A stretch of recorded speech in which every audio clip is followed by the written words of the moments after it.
experts are gonna want out. So Yeah, I what's at play? Like it's all psychology. Like technically by yeah. himself could make turn this whole ship around. I It, mean, I want to I, say this thing's gonna pump, but I wouldn't be surprised if this Yeah. thing actually drops and goes against everybody's belief systems, and we have smart money, dumb money, Hmm. whoever selling, Hmm. and only those people that truly believe that held, no matter what, even if I just, everybody was this just going to zero, is the ones that are I gonna be just don't rewarded. see anyone below, anyone that's already had that taste of 200 and didn't sell. They're not. They're, They're not when we going get to to sell. 200, They're not going when to they sell. get I to know. 200, they're gonna Yeah. question it. They're gonna question it, and that's where we really have to look at it. But Hmm. anything below, like where we're at right now, we got some serious holders, and they're not going to want to just give it up and sell for 40. They're going to want to at least get to that 200 point again, and I feel like they all are on the same level as us as well. I mean, Yeah. How much do you have to be a serious holder, you think?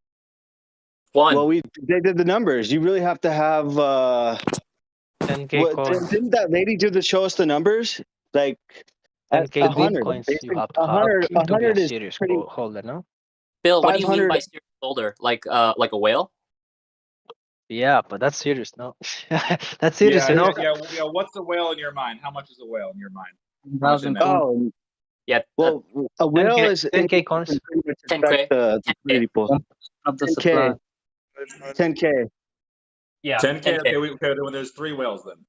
Not Yeah. many. Yeah, I know exactly, Yeah. and that's not even. And they won't probably even sell all of them. They might when it. They might sell some when it gets up there to. I mean, 500. They'll. I don't think they'll totally cash out, but they could. I mean, who Yeah. knows? There's In the not future, enough And a whale liquidity is to one. cash out all. Think about it. One will be yeah, a whale in the yeah, future. yeah. I know. And then after Yeah. that happens, then it gets dispersed out between more people, and now there's no. There's definitely no more whales, and the next pump is probably going to be ridiculous. Yeah, the good Yeah, thing is there's just 1% that whales. Ex- Exactly. And I don't That's think it. we have to No? worry about Tech Lead just dumping it on us. He's not going to do that. I mean, And if the big whales are gone, the big whales, more than 2.5%, if they're gone, this 1% whales, they don't scare you that much anymore, no? no, They're only if they join together and they dump At the together. same time. Yeah, Yeah. but if they do yeah. this one by one, that's nothing. That can Hmm. be absorbed. And when did they buy in? I mean, not all of them, all Yeah, those whales buy in. You know, they're probably in at 20. I wish we knew but that, but but who knows? Maybe some of them bought at 200. yeah, you're right. Yeah, there could have been someone that bought at that first dip like it was like 75 or something. I Yeah. mean, There has to be. uh, There has to be. there has to be exactly there has to be, and they're just sitting on it, and they're not tripping at all. Yep. Bill, what were you gonna say? No. What? Yeah, the same thing. Same thing. Yeah. If somebody bought at 70, you have to imagine that he's sitting half now. He's half down. He's Hmm. not going to sell at this point, no matter what. I Yeah. wouldn't. I know I wouldn't. Well, at this point, no one wants to be an XMM holder. That's for Yeah. sure. Yeah, the whale one, the last whale wanted. So Yep. Go ahead, Bill. Oh no, I mean, I'm at the point where I know if I sell now, I lose. I don't want to lose, and I know Mhm. I think I have a good chance of winning if I'm patient. So that's what I'm doing. Yep. so we have a bit of dump, 630 coins. But So, look at this! Look at these green orders, man. so let me ask you something. And I'm not saying this is gonna happen. Once again, I'm not an expert. I'm the witch. But Ryan is what if covering himself. it goes to 15? Then He what? Then what? he sounds like the scientist. You go into a scientist meetings and every sentence starts with, "I know I'm not an expert on this, and there's probably more people that know more about me, but I have to suggest blah blah blah." Always they start with that.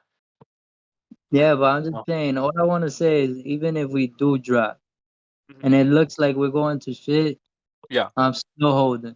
And whoever I'm holds buying. the jacuzzi. I'm buying. I'm buying more. Yeah, I suggest you If do it, that. Like, be That's- be if it active gets what to you're 30, doing. if it gets Right. to 30, I'm Right. buying. I'm definitely going all in. I I'm mean, I'm I'm already about to I'm put dumping. another I'm 50. dumping and buying back. I'm dumping and buying back. Fuck it. I need more MMs. Fuck it, guys. I just can't. I just Yeah, can't control exactly. myself, guys. Sorry. I'm sorry. I'm just a trader. You know. I can't. I need to have more of them. You know. I want No, to be I a get it. whale. I want to I be a get it. whale. Hey, no, we understand.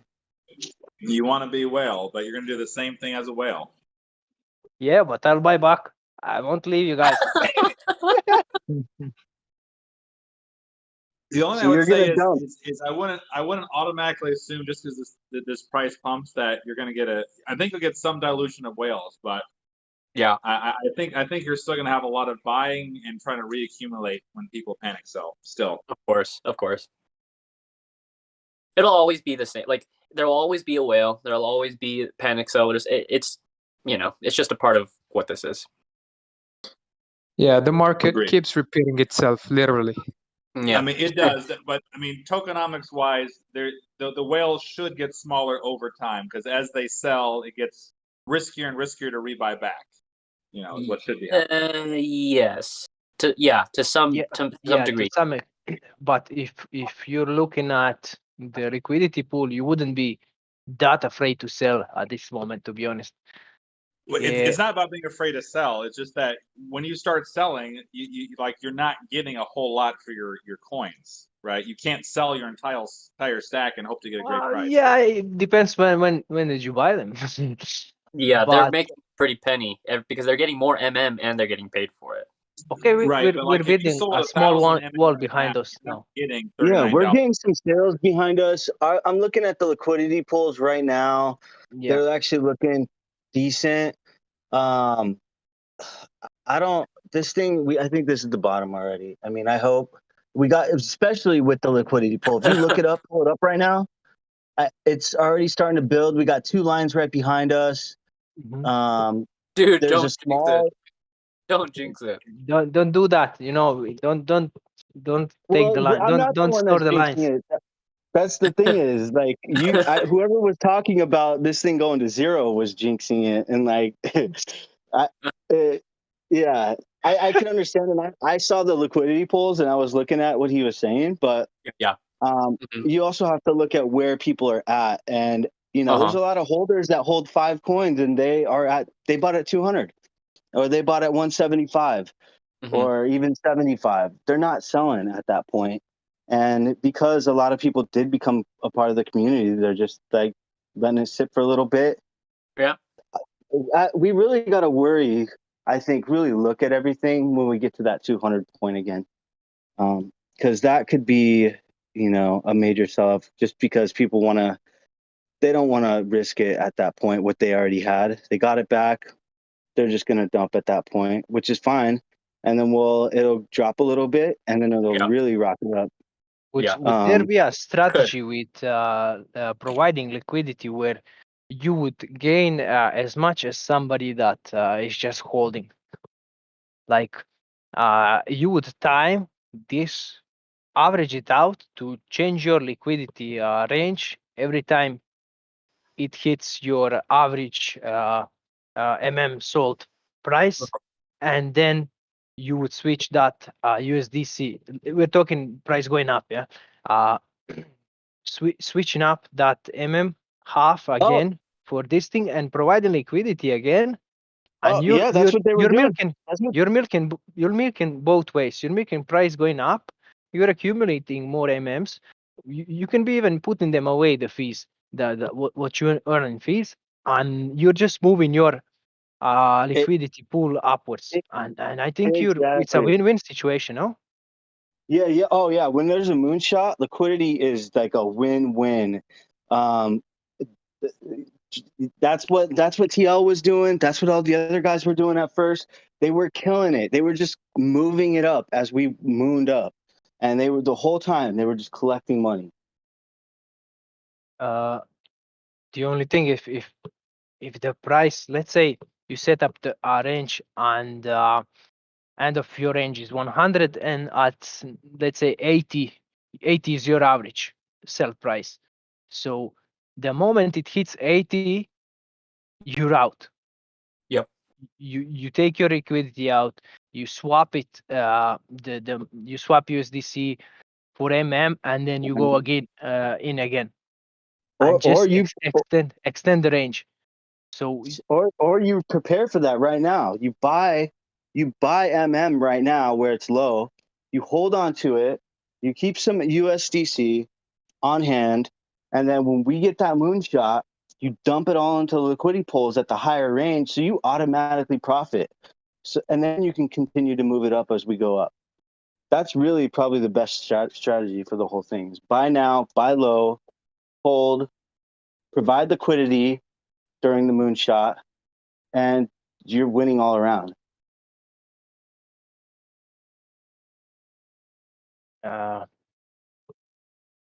Don't know. I'm just you should just follow the price and adjust the liquidity pool, your range, and that's it. I think that's and not get liquidated. Don't let it pass your. Let's say That's true. my bottom is 23 at the moment. But my average would be 35. So the moment the price goes under 35, I'm out. I'm out. Why would I average that amount? You understand what I mean? There's yeah. I see what you're. I don't want to average down. It goes to 23, and my average is 35. Then fuck that. I'm going out, and I'm just going to either extend the range or wait to buy back in at that price point at lower than 35. You know what I mean? Yeah, I do. But even if you have some, I wouldn't put everything into it right now. I'd hold some MM, and I mean, I guess you can have it all in right now and do exactly what you're doing. That would work. But I do like the liquidity pools how they're looking right now. So some people are changing their positions for sure. Yeah, let me refresh. Okay, there's just 2 bars behind us. Let's see if anything changed. But I wouldn't say it's looking great. I would say it's looking positive. It's looking positive. Way better than what it was for sure. Yeah, Way better. yeah. Ooh, now we have 3 lines behind us. Oh, Now nice. this is much better. This is much better. Oh, look at the price is at 40. The pump is coming, guys. The video did something. I think it reached the people got. Oh yeah. Well dumped. These are great news. I Philip's think. the kind of guy to jump back and forth on one side to the other side. Yeah. Yeah, this is good. Yeah, man. but I mean, it's normal for technical analysis, guys. Man, they are like gamblers. It's always like this. Look, I'll tell you. It's hard though. It's hard One though moment because he says it's going straight to 0, and the next he says it's a perfect moonshot. I'll tell you something. Unless you're people watching that because it's kind of fun. I'll tell you something, man. In trading, a good trader averages down, but the best trader changes direction. Yeah. Change the position. He changes direction. Yeah, I agree with that. But my real view on it is that charts are not enough for this. Like you are looking at the past and trying to predict the future. In real big money trading, they don't even use technical analysis. They actually trade on news and insider. Exactly. But you know how they say in trading, show me the chart and I'll tell you the news. Yeah, I don't know. I don't really believe that. No. I think if I'm not mistaken, the best traders are the ones that are able to cut a loss. The problem with trading on news is that usually when you hear the news, it's too late. Like the same with a chart in a way. Unless it's insider trading, you're hearing the news too late. Like by the time you see it on Twitter, stuff like that, money. It already passed. Like the happened. main moves are already made. You just try to spin a bit and not be the last one. Yeah, you'll be the last one. That's correct. That's exactly what's going on. MM's a little hard to chart right now just because everyone's all in it with their emotions and they truly believe into it. And more people are holding than normal, any kind of crypto.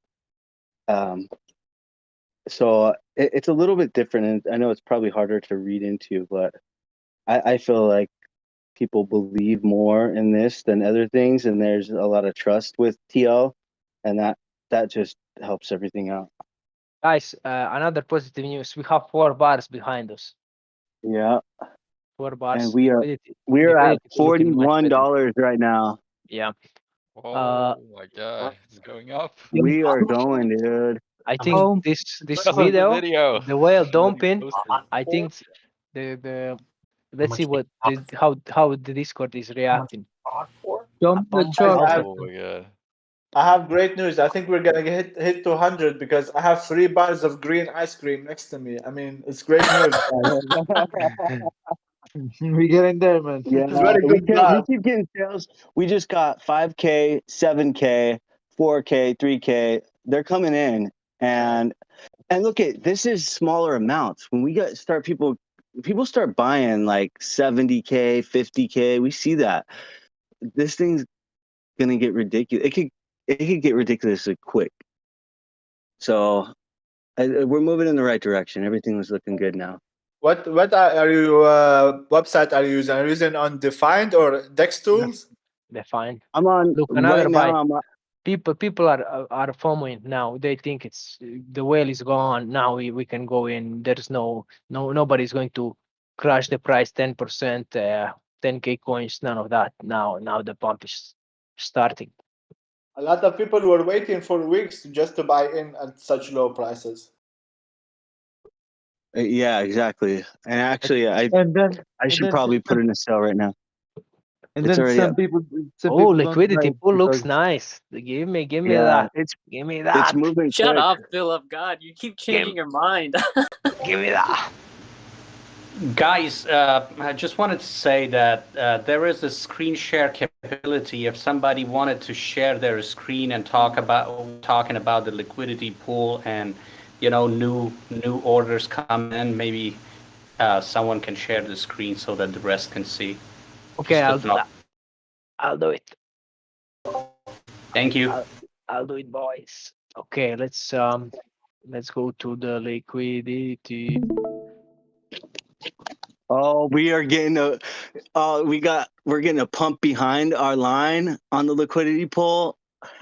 We're good. We're locking it in. We're locking this price in right now. So it's looking really good. Really healthy. I like this bar. Yeah, if that is nice. manage to, I don't like that this is so small. This window. Just no. You gotta zoom in on it. Oh, you're talking about the whole thing. Yeah. Okay, I can do this. Yeah. So yeah, let's say how much you have to dump to bring us back to where we were at 37. So 25, 50, 75, let's say 100. You need 100K. 100K.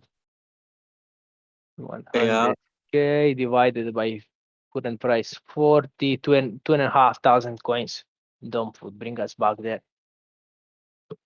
So okay, I wouldn't get too excited. One whale that has 10K, 2.5, dump 2.5, and we're back where we were. So it's looking positive, but again, still we. But now we just got a whole bunch of new buyers at 40 basically, and we're talking how many coins here? Let's add them up. So let's see what. I mean, we've been. I'm going to switch to the chart so we can see the new buyers screen and see the addresses and stuff. Yeah, and maybe we could do like a here. Maybe let me try to make a spreadsheet real quick and add this up to see how much it took to change it from what were we at before, like 30, 37 or something like that. Something like that. 30, 38. Look at this. This is good. 50, 100. That's the orders you want to see. Yeah, those are real. Those are real people. These guys are going to hold. Buyers. Yeah. These are buyers that are holding.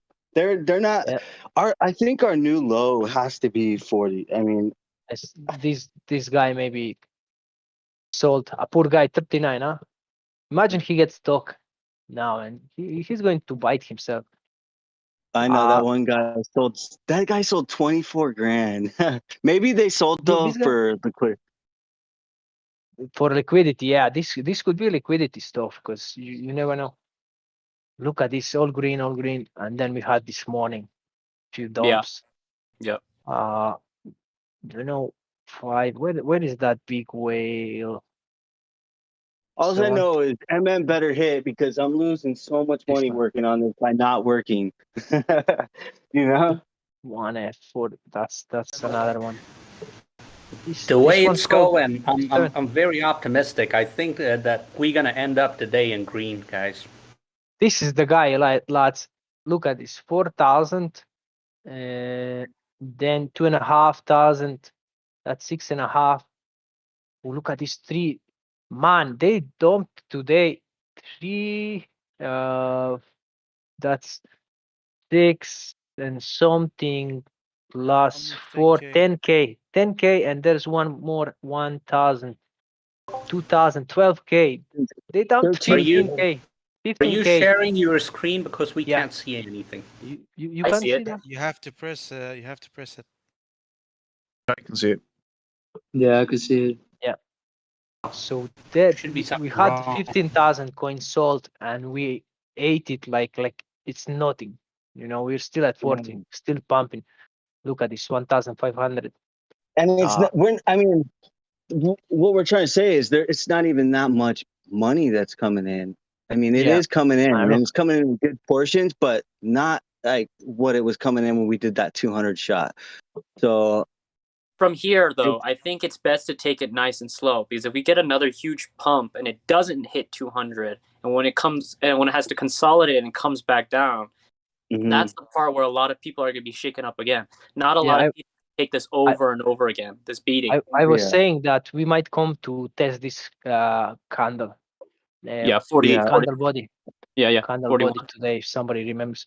So, and here we are, and this is 2 hours before this candle closes. If this candle closes above this candle, that's a good sign. And that big wick, look, 1, 2, maybe we see a third wick somewhere here. So if this candle closes here, maybe we see a wick down here, or we don't see a wick anymore, and it goes to the upside. But seeing wicks like that down, that's a good sign. That's a good sign.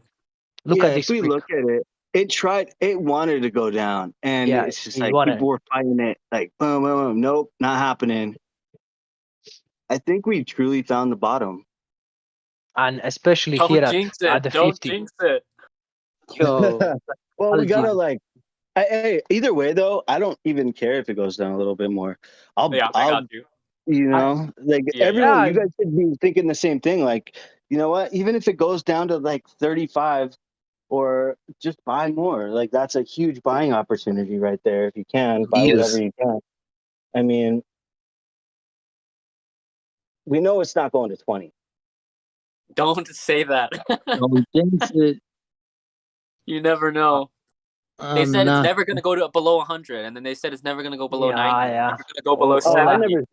I never said that. I already said 40. Okay, then I'll hold you to this. I'll hold you to this one, that it won't go below 20. All right, I'm elephant. Gotcha. Let's see if there's anything new. I like to share my screen with 4K, so I think the quality should be good, even if if you're streaming 1080, doesn't matter if it's 4K here. That's pretty good. That's pretty good. So, yeah, this will be a hard wheel. Hard wheel to score. That's 70, 150 to 225, let's say 300, 380, 460, 500, 530, half a million. It's here. It's line here. Dollars, half a right? million. USDC. Yeah. No, MMs. You have to buy this 500,000 MMs. No. USD. Okay. Like, dude, I don't think that's ever gonna happen. Yeah. So that's a big pill to swallow. But and then people think, when we come here or here, then Yeah. we're just going to steamroll this. No, man. No, You they're see a gonna build it up mountain. again. You're going to see mountains here. Yeah. At least that one whale cleaned up the liquidity in front of us. Look, until 55. This Yeah. here was all like this, like this, and Yeah, look just like at a this. brick. Now 55. It's basically flat. We'll have a trouble for maybe a day or two pushing through this. But once that is clear, we go to the next. But okay, we could be here for a month doing this and that. That would be nice for my liquidity pool, guys. Do that.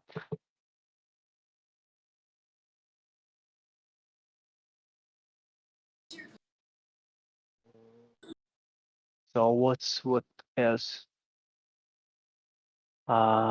Let's see what Ethereum is doing. If somebody is interested in that. Yeah. To cover the main coins to see if we can make some correlation. Hey, go for it, man.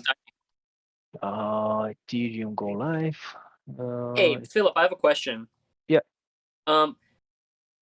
When you look at Bitcoin and Ethereum, not as a trading, or I guess as a trading standpoint, which one do you prefer? Ethereum, right? Ethereum, yeah. What do you think is going to happen to Bitcoin long term? It's going to disappear eventually. Why do you say that? Just it's like the Granda. It has to die. It's too old. It's stalled. It's too old. Oh, too old. It's not the transactions won't be too. It wasn't made to be to support a high volume of transactions, and it's just too old. Yeah. And once Ethereum hits 2.0, there's no mining. That's a seal deal, Yeah. So look at this on monthly for Ethereum. This thing never happened. Look at that. That thing never happened. Crazy. Absorption, they sold all of that.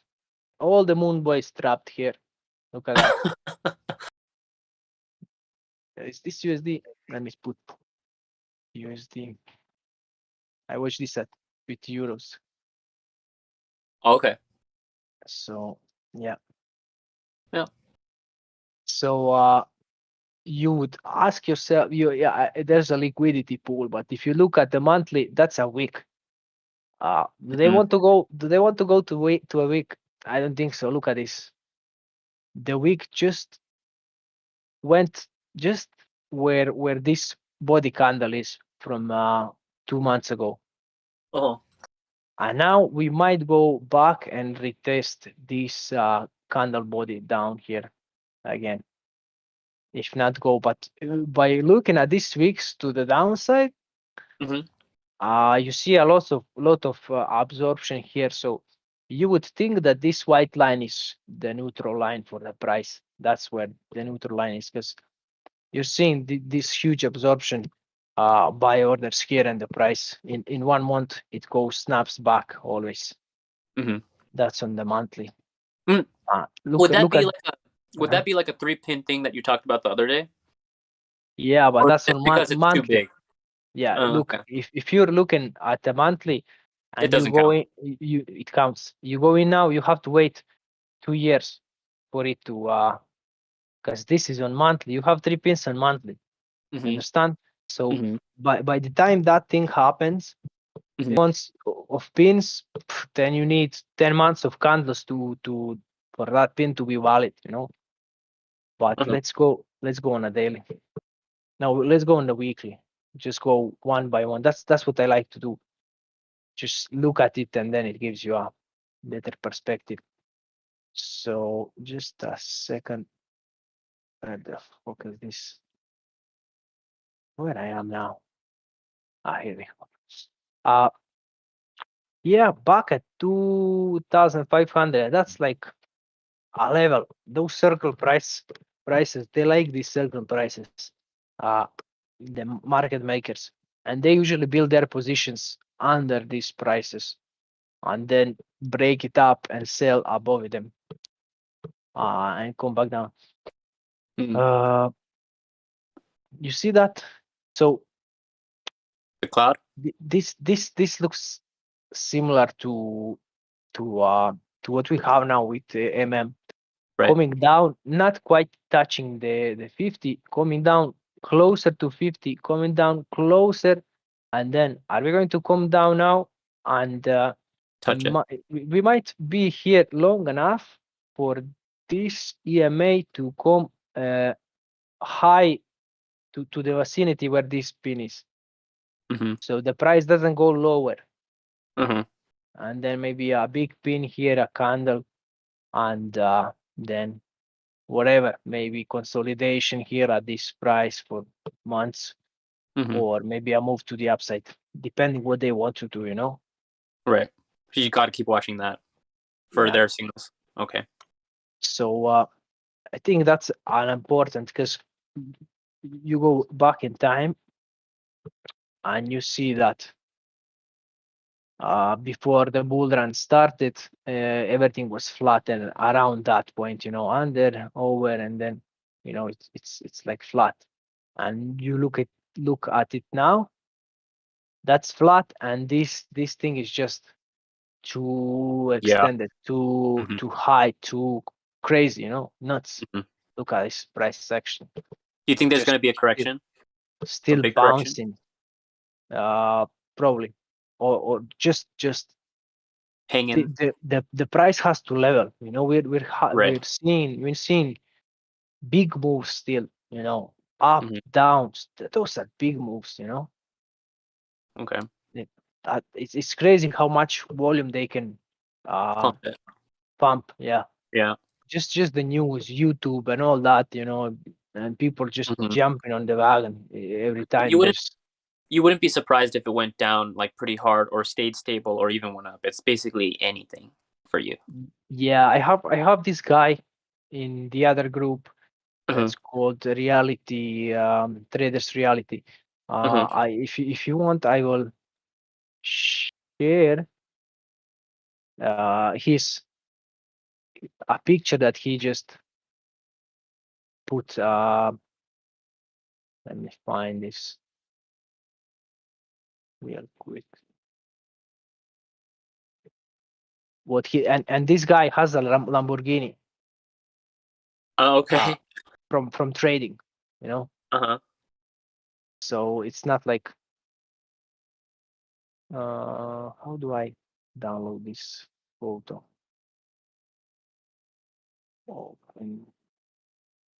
Link. Can I paste this somewhere? Let's see if I can paste it here. Is this possible? Save. Wait, I have a question. Is that okay? So, do you guys use MetaMask or do you use another wallet, or does it matter? MetaMask and Coinbase. Oh yeah, that's what you use. Yeah. Okay. Let's it doesn't see if matter really. So yeah, I'm sharing the picture now, and this guy is sharp with his analysis. So this is what he is seeing. So triangle, bear flag, bull flag, continuation to the downside. This move, this is a fake out. Continuation, a relief rally at this part, and then capitulation down to normal price. So who knows? He was right many times when he said we were up here, and he was telling us that we'll come back down here. We were laughing. We were fucking laughing. We were thinking he's nuts. And when that happened, everybody started listening to him.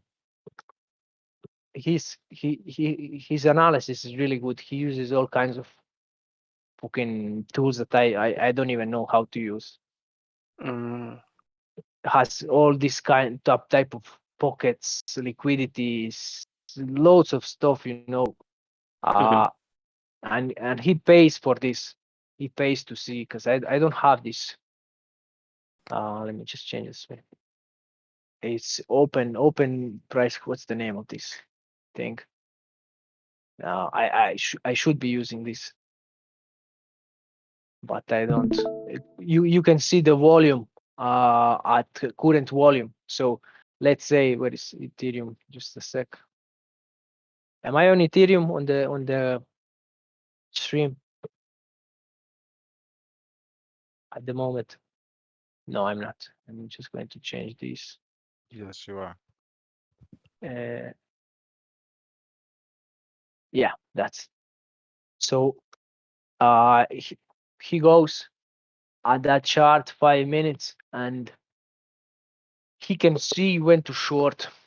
Let's say here, he sees the volume.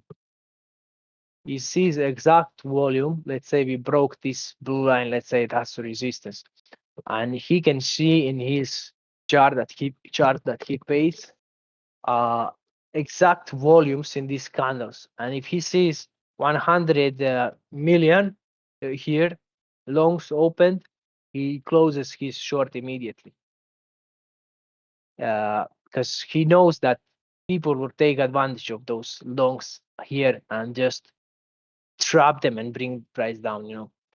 And same for the shorts. When he sees that somewhere down here, let's just go on a higher time frame because it's hard to move. Fuck. So when he sees, you can use that pro thing, but it will give you just 4 hourly, and you can't be that precise. You can get a general view. So when he says here that in this candle, there's 200 million shorts opening here, closing or whatever, he knows that somebody is going to take advantage of that and just poke them over, because they shorted here at the lowest point. So he's watching EXO. It's called EXO charts. EXO charts. The Ethereum is making a nice V formation. Look at that. This is what Ethereum was doing before. It makes a top, some kind of a top, goes down, makes a valley, makes a V formation, and then goes up. And sometimes it makes another tops here and then falls down, or continues to the upside. This is common for Ethereum to see this. And the V formation is always formed under the moving averages.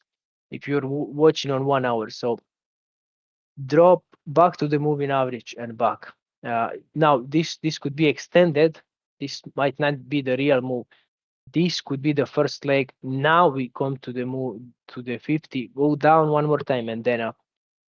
So because this move didn't actually touch the 50.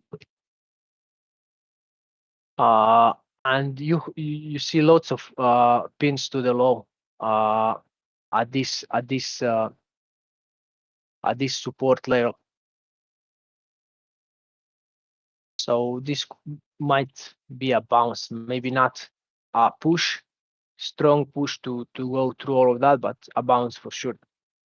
Let's see if the 50 gets rejected. What you want to see is 50 getting broken by the green candle. That means that market maker is stepping up and breaking quickly the 50 MA, pushing the price upwards. That tells you that they want to push they really want to push the price higher. You see here, breaks the 50 with the green candle. That's your sign to enter. That's your entry. EMAs break the 50 and you see this green candle, quick push. That's your entry. Where is your exit? Your exit should be a break of the 50, but you would want to see a red candle breaking the 50, same as the green candle broke it to the upside to exit. Or but what about here? Like, what about right there, right here, like where the red breaks the? No, this the 50 didn't break here, so you wouldn't exit your short. If you entered here and you put your stop loss, I don't know, here, the price comes here and you're putting your stop loss higher and higher, you know, you're still in profit even if it comes here, but you don't want to go out too early. You want to see if the 50 holds. Right. So the 50 holds. Next move. Up comes to 50. So your stop loss is already at this high or somewhere here, or maybe here at the late or at the last low. You're not going to short just because the price is at 50, consolidating at 50. Bam, another move to the upside. You still didn't close your short. The 50 didn't break. You don't have to sell the absolute high. You're sitting in profits already. You're watching to see how long can you ride this move to the upside. So breaks the 50. This is a big fake out, you know. This is a fake out. Breaks the 50 hard, but doesn't take out the previous low. So we're still in a uptrend. Goes back up, rides the 50. Bear trap? Yeah. Rides the 50. Another. Bam. 50 holds. Your stop loss is at this. This is yours. This is where you're out. You're sitting in good profits here at this price anyway. Why would you worry? If you entered down there at the cross of the 50 and the green candle, shift handle from the market maker, and you're still riding it. Look, you're still riding it. Comes here, doesn't break the 50. You're still riding it. Comes here, makes a lower low. That's an M formation.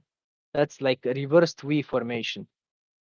That's like this, touches the 50 and then goes to the other side. So that's an M, but that is inverted V. Inverted V formation. So it's the same thing. If I invert the chart now, and which I sometimes I have whole day the chart like that, inverted. Just to give me the other perspective of when we are going to go to the downside. So that's your V formation, you know. Comes to the 50 and comes here now. This could be a retest of the breakout, and then again move to the upside, but in this case downside because I inverted the chart. So if the 50 doesn't get broken, then I think this confirms another move to the downside. But your exit, when you saw that the 50 broke, and you see that it was retested, that's what I said the other day. 50 breaks, gets retested, gets denied. That's your exit. Even if you exit here, you're sitting at a nice profit from the long all the way up here. Doesn't matter if you didn't sell it here at the absolute high. You made massive profits. Who cares? The point is to see how long can you ride this 50. And now you're not entering. Now, if this gets rejected and we go move down, you're not entering until you see a good breakout of the 50. So look at this. Let's come here. Let me see, where is this? Just a sec. So yeah, this was the last move to the downside. Look at this. 50, not broken. Fake out. Fake out. Look at this fake out. And I talked about these square fucking formations. Those are big fake outs. So how would you predict that? Like if let's say you did enter there, right? Why? Because the thing is this. It's we're so close to these lows. There are green candles that have to be recovered in this area. Oh, on this side, on the right side. Yeah, on the left side. Right, but they have to be recovered on the right. Yeah. So you're thinking, why would they reverse now if they went all the way from up there to here and stop halfway, not recover these candles and then move to the upside? that's a big fake out to know. You because the same thing before that, let me go on a 4 hour to move this chart more easily. So there was a green candle here on the hour down here. The price went back. Look where it went. Would you ever know that they are going to come back here to recover that? Look how long did it take for them to come back and recover that. So you think they're not going to come to recover this candle here? They will eventually. Surely they will. So like you're saying, like even if it takes months, you're basically like being patient and waiting for it. Yeah. Okay. Because you saw these candles here. Look at this space that you have to have. Let me show you. You have to have these, and then these, and then these. Right. So each move covers the other move. Everything gets recovered. But if one step is missing, let's say you have something like this.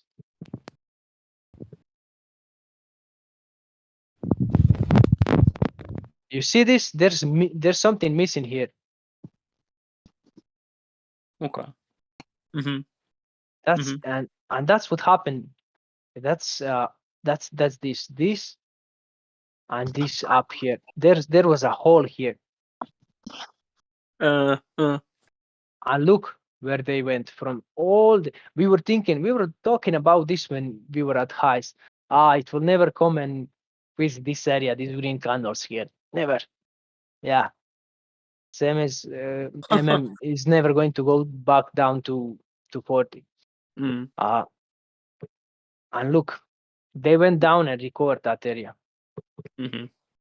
So eventually we will come back, because this is the formation you're looking at. A V formation at the lows. No, let me go on 1 hour. Like that. So V formation at the lows. This is level 1. No, this is level 1. Fuck.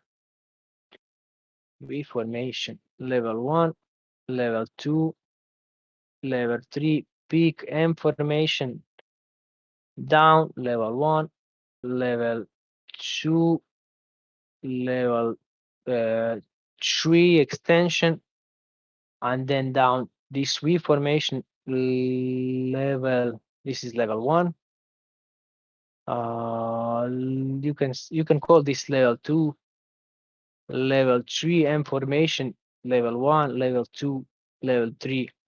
So usually it looks like this. V formation down, breaks this, confirms it, that M formation, which is inverted V formation, down, and then again V formation, and that's what they do on the weekly. This is from Forex. They do this in Forex on the weekly. Accumulation, steps, shakeouts, M formation, sell off, and then they do this all over again. That's and they never change this. And you see that all the time. Yeah. Always. You can see this on 1 minute chart. If you go on 1 minute, you'll see it. If you go on few seconds, you'll see this. Let's say look at the size of this V formation. Look, V formation into a V formation. Look at this. M level 1, level 2, V formation, level 1, level 2, bam up. Look at this big V formation. So this here was a huge V formation. But you see the small one. You see the small ones. and the M. And if you zoom in closer, you would see a small formation here on maybe on 15 minutes. Mm-hmm. So this thing applies to all the time frames. And look at the move to the upside from that formation. And now you would think here, let's go on some higher time frame, 4 hours. Come on, I'm just going to turn this off because that's why it doesn't light. So look at the size of that V formation. You see that? Mm-hmm. That's the biggest formation that Ethereum had so far, ever. Look at that. Double bottom V formation. Confirmation of the from there, breakout. doesn't that mean it's going to go up? Yeah. Doesn't like. Mm-hmm. Is that what you're expecting? No, just speculating. Maybe here at this level, and then drops back down, and then here, and then oh, and then see these that big V's, yeah, you these see big that V's. V formation, yeah, that's then massive, and then this becomes nothing, and then it happens again, and this top is in between top, a shakeout top, which when price comes here, lots of people will sell, but it's actually a shakeout top. So something like that, bam, to the upside. Philip, how much success do you have trading Ethereum on average? Like how often are you right? I'm not trading at the moment. I'm just providing liquidity for MM. Oh, you don't do any?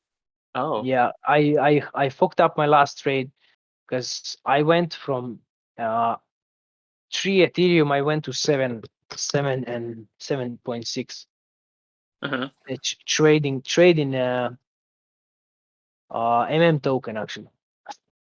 Oh. Yeah, but the thing is, a moment when when Ethereum was down here, I was in Ethereum, and then I become so greedy. MM went down, and I bought MM by at this a price. small dip, and MM went down, and Ethereum just shoot up in one day, bam. And I was like, are you fucking kidding me? And then I was like, yeah, I must miss this move, and I don't know how long it's going to go to the actually no, I turned back into Ethereum somewhere here, and I exited somewhere here to go back into MM because MM become bullish at that point, and then it went back again. Wow, fuck.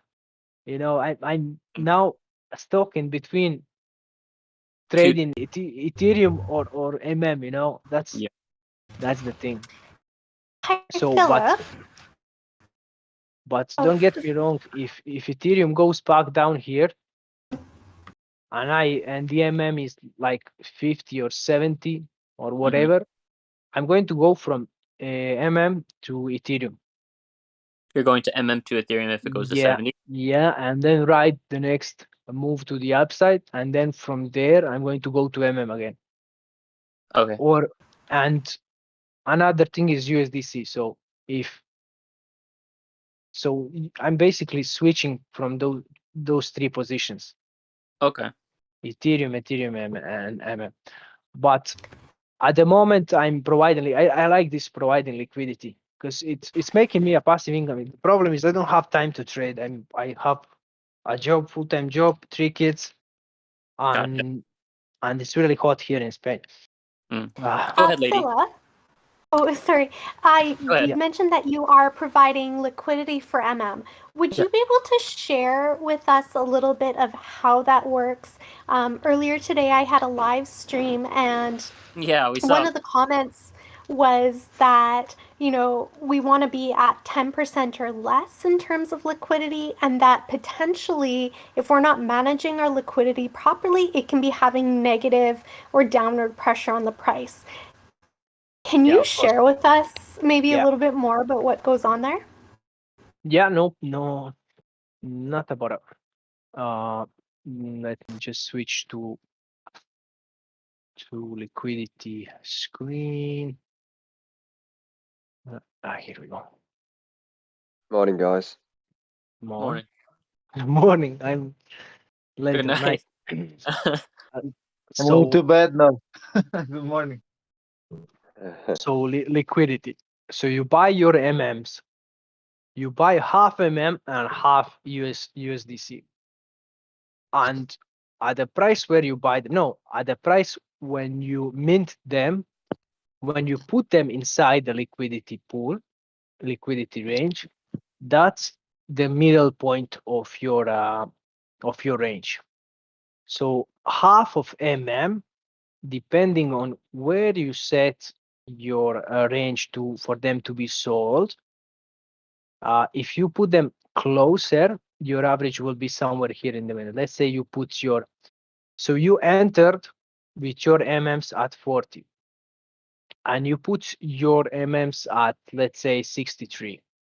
So your average will be around 50 when you sell them. When the price hits 63, you actually sold all your bag of MMs at 50.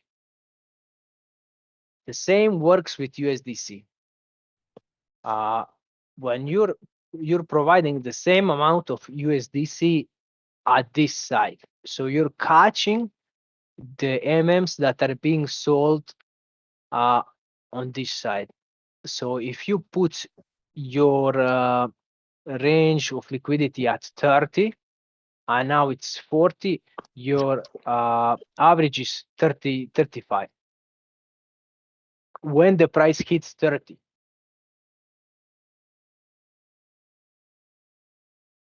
I hope that makes sense. So the thing is this: if you're providing liquidity, so your MMs, your MMs on this side and your USD on this side, and you're putting your range of MMs tight, close, you're making a bigger wall closer to the current price. If you put your range all the way up to like 100, your MMs will be spread out along this liquidity. So let's say you have 100 coins, you will sell 2 coins by each unit of price movement to the upside. It'll be average. Yeah, and your average would be then from 40 to 100. So it would be 70.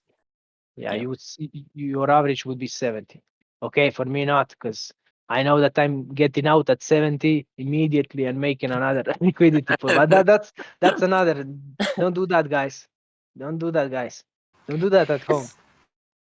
So do you see a way in which, if we're not managing our liquidity pools properly, or if we're not getting out in time, that could be creating a downward pressure on the million token price? So as you can see that on this side, where we're missing a lot of USDC, if somebody sold 5k coins, we would be back here, and then 5k more, we would be at 30, somewhere around 30. So if we don't even have USDC to be supplied at this side, yes, that's bad. But yeah, if we don't manage the liquidity and we set ranges that are close to us, they are making the world for us. But I don't see a big problem with this liquidity. The bigger problems are the people who are going to sell huge amounts, because you eat through these liquidity walls. You know, this guy that bought 10k coins, you see this big stack, how high that is. This was all the way up like that until here, all the way up. And this guy bought 10k coins, and look how he softened up this part. Yeah, he softened up all of that. So the next 10, let's say price comes here and there's a wall here. Somebody will buy 10K and this will be gone. So it's not a big issue, the liquidity walls. I wouldn't say that's the biggest issue. The biggest issue is the people who sell 10K coins. Because the thing is, once the price comes to this point, these people that have these liquidity pools set here, they're going to move them forward. You know, because this way they're making a high range for their MMs to be sold, because they know if the price is moving to the upside, they're not going to let their MMs to be sold here when the price is so close. They're going to move all of that a bit. They're going to move that in front. Here, maybe you'll see walls here like this. Basically, there will always be, as the price moves up, that wall will continue to ride with us. Yeah, as long as that wall is not in front of us, like we're like this is nothing. This we had a bigger walls in front of us and we broke through them. So I don't know if that answers your question. If you want to ask. It helps a little bit. Yeah, I'm just starting to put all of the pieces together to, hopefully one day be able to explain it myself to someone else. It was just curious when someone had mentioned that there's the potential that if we aren't managing our liquidity or we're not paying attention to it, that it could have downward pressure on the price. Yeah, for sure. That's true. Yeah. It's just something hard No. It can't have a downward pressure because liquidity pools don't sell. They don't provide pressure. They provide resistance, but they don't provide pressure. The people who sell and buy, they move the price.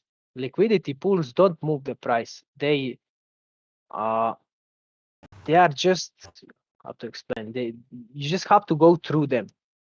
The liquidity pool doesn't sell the price. They're just providing the MMs. So if you want to buy the MM, you have to buy them from liquidity pool. Right. Okay, so I think what the comment more was that if MM starts trading outside of the range of the liquidity pool that a provider has set, then automatically their position is converted into either million token or USDC, and that if we're not picking that up or being careful, that then can have a reflection on the price. Yeah, but that's exactly what you see here. All of these people are stuck in MMs. Yeah. All of that here, those are people who set their range from here to here, and they got liquidated into this range into MM, and they're just holding now. Yeah, like I set a range. I set it when it was at 94. I set the range to like 113 to I think like 77. And for a couple days, I was doing great, and then the price started going down, and so I got converted directly into MM, and so I just took out my fees and the coin. So it's not like creating. If that gets spot up, then the price will go up. But it doesn't have like a negative reflection on the token. If that answers your question. Yeah. Okay, yeah. Like I guess I was imagining kind of like an auto sell almost. Like, oh, if it trades outside of the range, then you're flooding the market with million token or something like that. But I see what you mean now. So those people, it's as if they bought in when million token was $80-$90. Is that what you're saying? Like when they got their million token cashed out? No. If you're stuck in MM, you're forced to hold, which is good. So if it goes, you put your. So if your stock, let's say me, I'm going to get stock into if it goes to 20.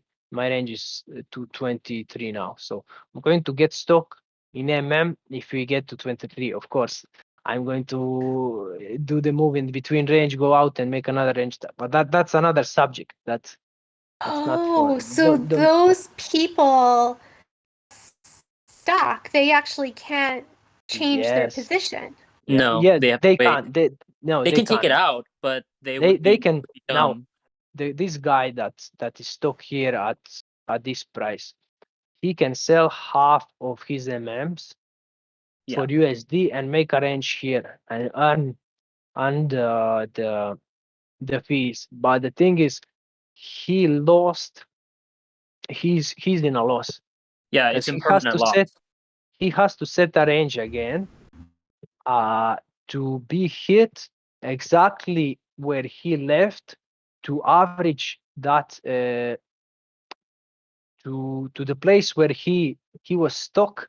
Now he has to calculate the range, to put the range from here to here, so the middle part is where he was stuck.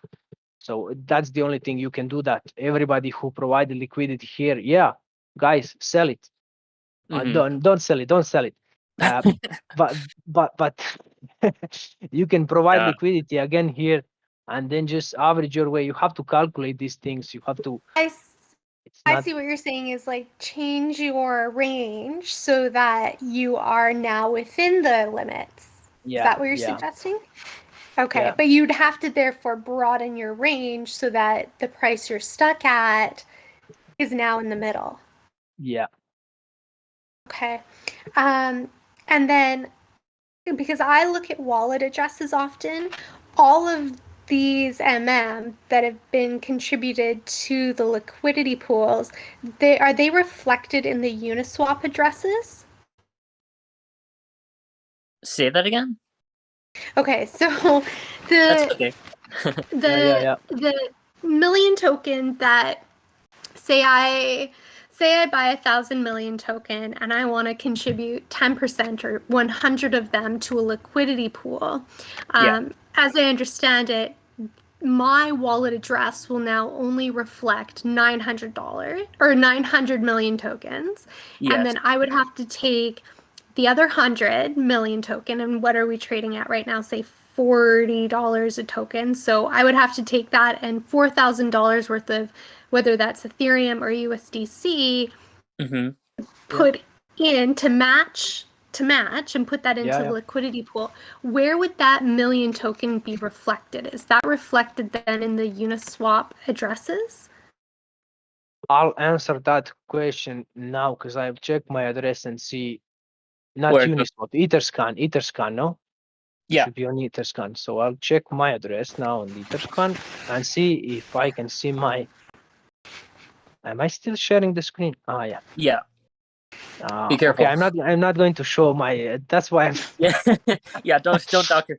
Okay, I'll just say it does. It shows that it's been sent to Uniswap. Hi. So you know the answer. Yeah. Okay. It says that it's in the Uniswap pool. So from there, it'll show directly only on the Uniswap's liquidity exchange. Okay. So only on here. Okay, because that is a number that I'll often take a look at to see how many tokens are there on that exchange that can be bought. And I know that when the number of million tokens in the Uniswap pools decreases, that's when we start seeing a lot more upward pressure with price. And I don't know if that's going back to that comment of when we have less liquidity, we have more of that squeeze on the available tokens, right? I'm sorry. I did one more time. Okay, so right now, the screen that I'm looking at, we've got Uniswap V3 USD C2. There is, I don't know if that's 46 or 48,000 million tokens that are in that address. Yeah, 48. Okay, pardon? Yeah. 48. Okay, so one of the things, we can go back actually to that screen if we can for a second. So I'm actually sharing the. I thought you are sharing the screen. Yeah. Because I'm okay. just because I'm sharing the screen and she's talking about it. I'm thinking, which screen is she looking at? Her screen or There this you one? go. Yeah, I'm looking at this one. So, one of the things that, like, over the journey of Million Token here, whenever our price started really going up and kind of squeezing a bit, and I say squeeze because that was like when we had less Million Tokens available to actually be purchased, that's where the price starts to go up and up and up, right? Like when we start running out of tokens to be able to be purchased, that's where we're going to see the next tokens. So that was kind of why I'm curious that when we're putting tokens into the liquidity pool, we're actually increasing these balances. And that's where I'm wondering, if we were to take some of that liquidity out, or if people weren't, we've got all those people stuck in these super high ranges that might not even be earning anything. If those were back actually in their wallet accounts, would we see an upward pressure on the price? That's Because now we've got less Million Token available to be purchased. Not necessarily, because if they take it out, it doesn't change the value of token. It's just basically like supply and demand. Like if people want it, they'll come get it, but the amount of will stay at 100. So whether it's in the liquidity pools or in the wallets, it's basically just having let's say your stock at your range, your range is 40 to 80. No, 45 to 80, and now you're all in Mm-hmm. And once you hit the 45 mark, you're going to start converting your and that makes a wall, yes. But because you're out of range now, maybe I know if you take out the tokens are being held. They're just frozen tokens. It's basically a person who's holding it. It won't change much. Yeah, it's like you're holding the token. Yeah, once you're out of the range, you're just holding the token. Yeah. It just depends on how big the liquidity pool is. It definitely depends on how big the liquidity pool is, though.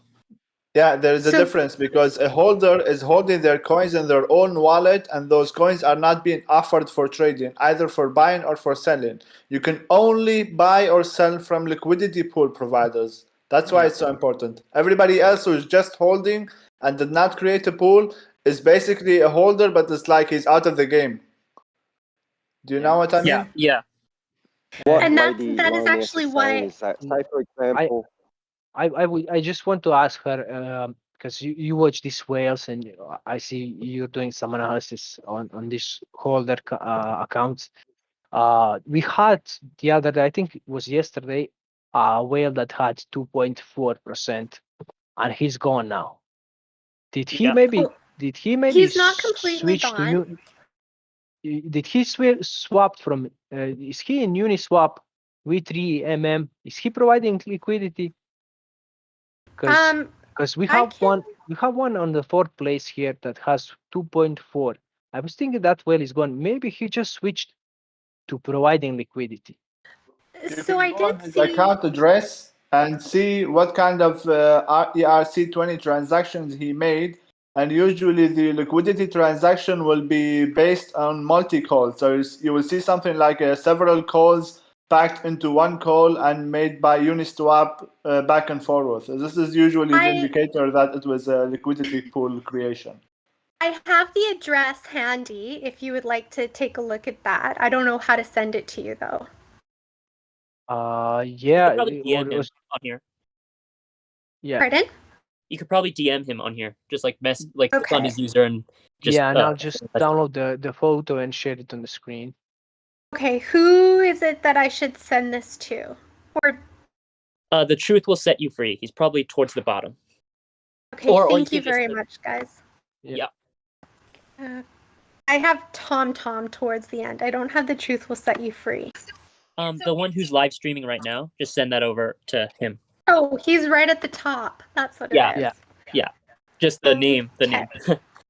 All right, so there we go. I sent you the whale address, the one that had about 2.4%. Yeah. So what I saw was that about 18,800 coins were removed it's from not the the same wallet. address. It's not the same address. This is not the guy. This is a liquidity pool. Yeah, I remember this address now when you send it. DDB7. See, this is the address. So I'll pass it here so everybody can see the address.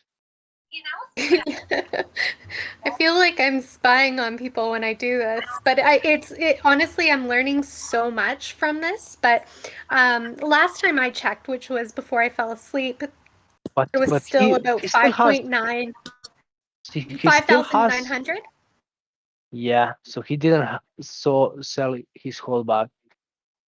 So he's still. Can you please send me the wallet address? Who would like that wallet address?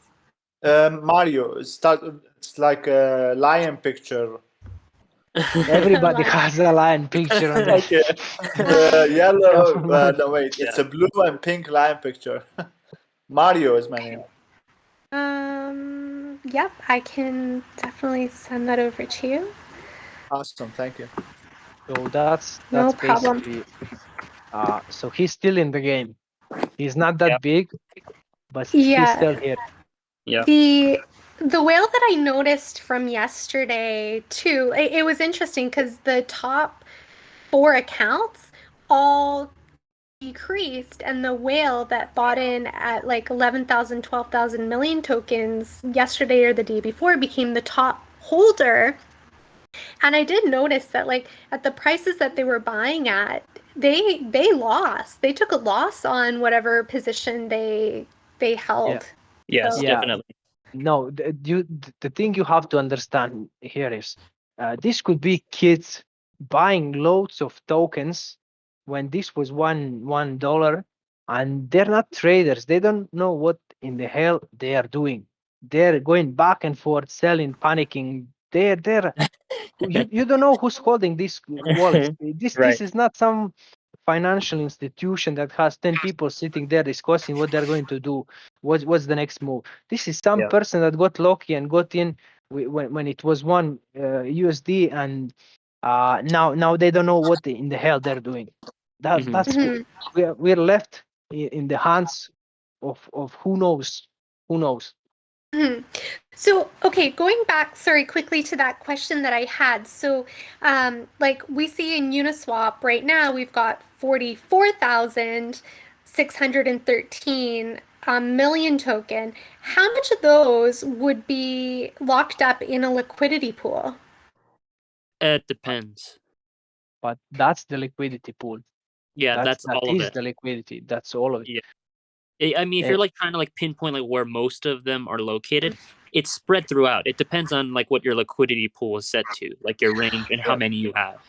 Oh, so when you say that is the liquidity pool, when I look down lower at Uniswap v3 and there's 18,000 tokens, are those the only tokens available to be purchased then? If those are the liquidity pool tokens, then yes. Yeah, I think that those are the ones that are stuck. Yes. I think there's the ones that are stuck that are out of the range, and the upper ones are in the range. I look at the tech lead. He has 14%, so he could buy all of them at one time and then provide them again. Yeah. At a higher price to the new traders. He could make double. I don't know what he's doing. He should buy all of those coins back that he sold at first. No, I think he wants to make this organic, like doing something. Go ahead, Mario.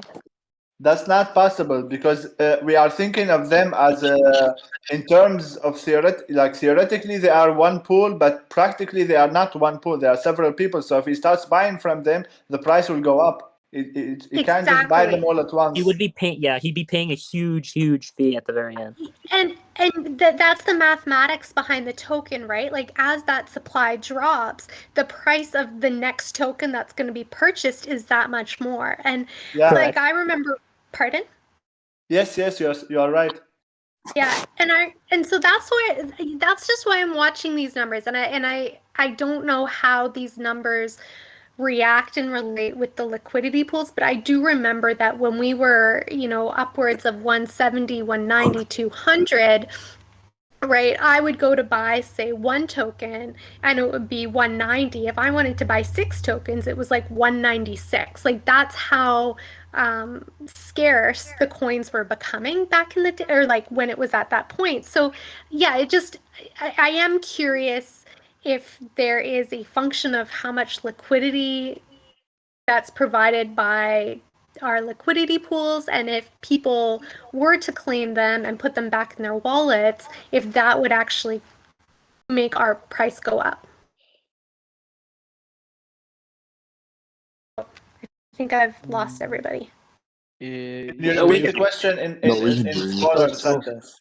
So if we remove the liquidity and put them into the wallet, if that's going to reduce the price, increase the price. Is this going to increase the price? No. No, that would be worse for us because the less liquidity there is, the less people can actually buy and sell. It doesn't just apply for buy; it applies for selling as well.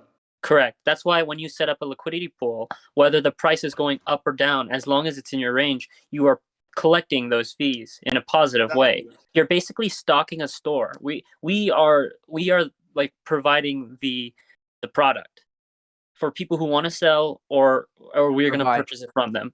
Exactly. Going back to and if there is no product, then there's no profit, no matter the price.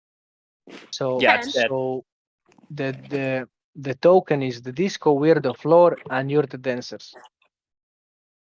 Yes, something like this. Yeah, I think. Thank you. No problem. I mean, you can. At the end of the day, we can think of liquidity just like buying from a central exchange, but it's not really central. So if you go to buy from that exchange and tell it in the real idealistic world, they don't have any stocks to give you, then it doesn't matter if the stock is $100, $1, or $1,000. They don't have a stock to give you. That's it. Yeah. But what if they had one stock to give you, and that was the only stock? Would that create? It's like buying tickets to like going to a game, right?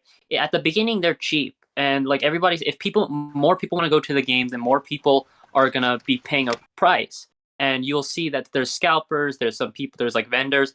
They're gonna sell it to you, and some people are gonna buy those tickets as quickly as they can, and they're gonna sell it right next to them, but at a higher price.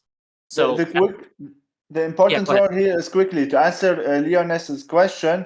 If there's only one stock, the price will be higher, but not for long because that stock will be snatched. Who comes first, or how do you say it in English? He who comes first will be served first. You know? Exactly. Yeah. So that price might be 500, and then they buy it, and then that's it, and then there is no more stock. Mm-hmm. Okay. Do we have too much stock on our shelves right now? Yeah, look, watch the screen.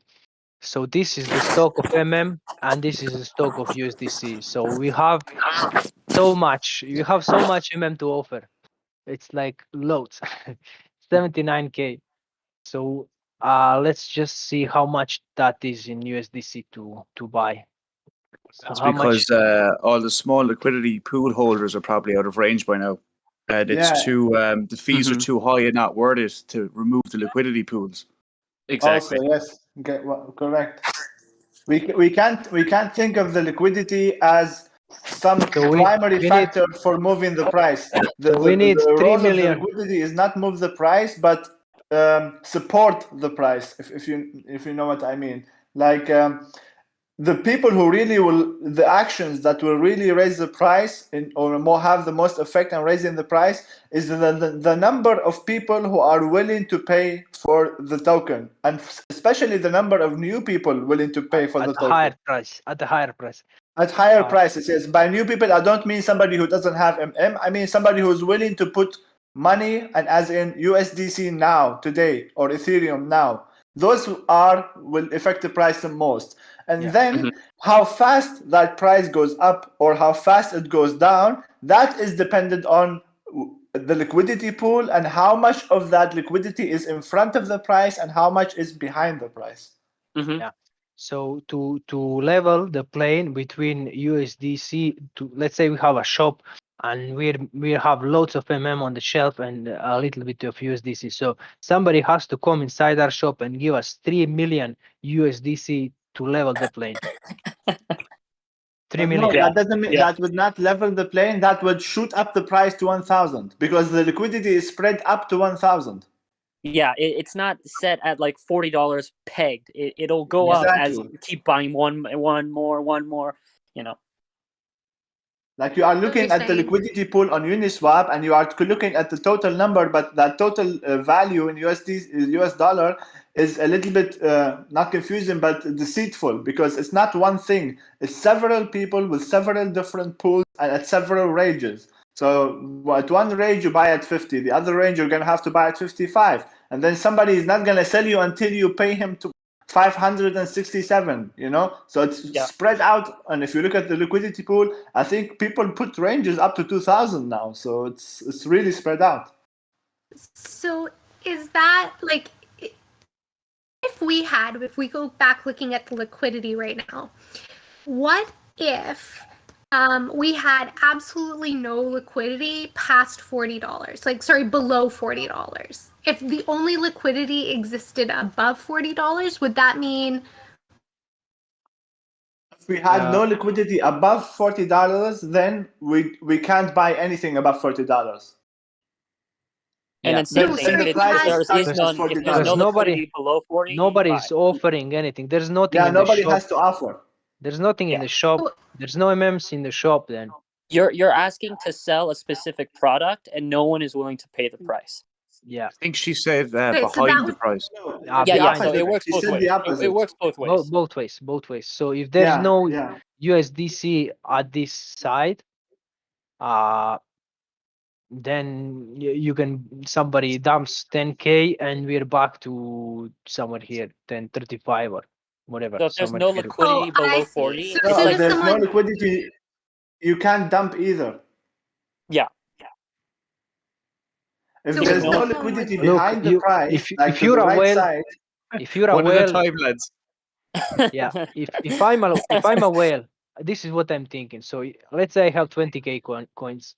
So I'm calculating how much coins do I have to dump to go back to 20, and then I wait for a few hours when the panic starts, and then they sell the panic holders or whatever. They start selling. So if I drop the price 10%, they are going to drop 5% more, and then I'm going to buy back in. But no, I will wait until new liquidity pools are set here, because if I buy back immediately, my average would be higher because there's no coins to be offered. So you would wait until the coins are offered at this price loads when the wall is here made, and then you enter. Because this whale, you remember 10K whale that bought and it brought us to 55. He bought at 40, I think, but his average is 47. Why? Because there wasn't enough coins to be supplied at that exact place where he bought. So his average is 37 actually, and he cleaned everything until 55. So if I was a whale, I would dump and wait a day. 20K coins. You need time for this thing to recover. You know, you took everybody's liquidity. They have to go out. They have to sell. They have to. But if you dump now as a big whale, and then you eat up the liquidity on the right side, then there's no more liquidity. Now the price moves down, like the red line will move to the right side, and now you don't have liquidity anymore to buy. So you're gonna have to buy at a much higher price. So this hypothetical situation we are talking about is not realistic, and it's also not beneficial to any whale either, because once they do it, there's no coming back. Like if I sell it at 40 and now the price is 5, but the second million token or 10 tokens that I can buy are at price 150, then I'm fucked up. Then I'm out of luck. You know? Yeah, so it's not in their benefit to do so. Fascinating. Okay. Yeah, thank you. That makes a little bit more sense. It's just like you're like asking like someone like you have it at 40, and if there's no liquidity behind 40, and you're basically saying I'll sell it to anybody for $39.99, and everybody's saying no, but that can't happen because who wouldn't want to buy it for cheaper than what they already have it at? Yeah, and the point I was also saying earlier, the opposite is true. Like what Lioness asked before is, what if the price is 40 now and there's absolutely no liquidity at all after 40, and the only second token we find in front of 40 is like at 1,000? Then the price will have to jump at 1,000 immediately. The price actually already jumped at 1,000, but it only activated when somebody says, you know what, I am willing to buy at 1,000. But if nobody says, then the price is stuck at 40, and any other movement will have to be somebody pay 1,000. So if we were more coordinated and say we see a whale dump like 20,000 tokens and the price drops, we could have some liquidity providers then adjust their liquidity pools so that the next, you know what I mean, so that like it is kind of front run up to like the $50, $60, $70, like that's where the whale would have to buy back in, sort of thing. No, yes, this is something I suggested a couple of weeks ago. The best is to not touch anything, because if he, Okay. let's say he sold here and he ate all of this, he ate all of that liquidity. If you now create a new liquidity pool closer to the price, you're offering to him those coins at a lower price. But if he ate everything on his way down, and you don't touch anything, he has to eat that back. He has to eat his coins back. In negative. Yeah, no, but she's right. What she said is right. This is also, if not touching anything will be okay, but if you actually magically take all the liquidity from in front of the price after the dump and put it behind him, then the price will have to forcibly go up immediately and just as fast. Theoretically, practically it's going to be different rates. No, you can't take it out, because if you're taking it out, I know, but the question is theoretical. You know, like you have to swap it for the USDC, and that means that you have to sell the token, and you're crashing the price even more. No, the dump already crashed the price. We are talking about after the price crash. Yes, and now let's say you're stuck and he liquidated you into tokens, and you are stuck with 100 tokens. You can't supply liquidity if you don't have half of the and half of the USDC. So you have to sell half of your to get the other half of the USDC, which means that you're selling again. And if everybody does that, the price drops more. No. I don't have to sell again. I can just put in more USDC from my own bank. Yeah, my own account, my own Ethereum. Yeah, that's alternative. But if also, you don't actually need to go half and half. If you set your range to above the price, then you only need to put in so you don't even need to put in USDC. Yep. Yeah, but that's not helping, surely. Yeah, no, but I mean, in this case, like, if the whale dumps and if they dump it far enough and you move your tokens, like, further up the range, then isn't that, like, the theoretical that's being, like, proposed here? Where you would move your that's closer to the red line above, like... If we want to talk about the most effective theoretical solution, it would be, let's say we have a price of 100. It would be, and we want to keep the price at 100. This is the best way to do it, which is we take all of our liquidity pools and combine them together and put them a little bit before and a little bit after the 100. This way, it takes a huge amount of money for any whale to dump the price or to pump the price. And now the price is stable. It will look like a sine wave, but in square, like a square wave. This is like the perfect ideal scenario, but this is impossible to do because like it's thousands of people and everybody has their own mind and own decision and own ranges. Well, and the only thing that would happen would be the price would stay neutral at that point. Exactly. But I guess what I'm looking at though, so now that you guys have explained it, and you talk about how if a whale was to dump, that they would be eating through or basically taking back all of the liquidity from the red line to the right-hand side. And there's a lot less liquidity there than there is on the left-hand side. So if there was basically like a whale was to sell 10K, that would move the price a lot further, and there would be a lot fewer. Do you know what I mean? Like the liquidity bars. There's a lot less liquidity bars on the right-hand side if a whale came in and dumped 10K, versus the other way of someone wanting to come in and chew through 10K on the left-hand side. That's partially correct, but also partially wrong, because the number of bars or the value of the number of bars does not change. It only moves. So the bars that you are seeing on the left side now, they seem like tall and huge. They will be moved by the action of him dumping. They will be moved to the right side. Yeah, they average out. Because he's dumping to whom? He's dumping to the liquidity pool. Like him dumping and buying, it's just like taking one bar from the left side and putting it on the right side. This is what's happening. Okay. Because he can only trade, buy and sell from the liquidity pool. This is the tokenomics of the reason for it is because there is only 1 million. It's not an inflationary supply. If it was inflationary, then what you were saying would be 100% correct, and the price would keep crashing and crashing and crashing. This is what usually happens with stocks as well.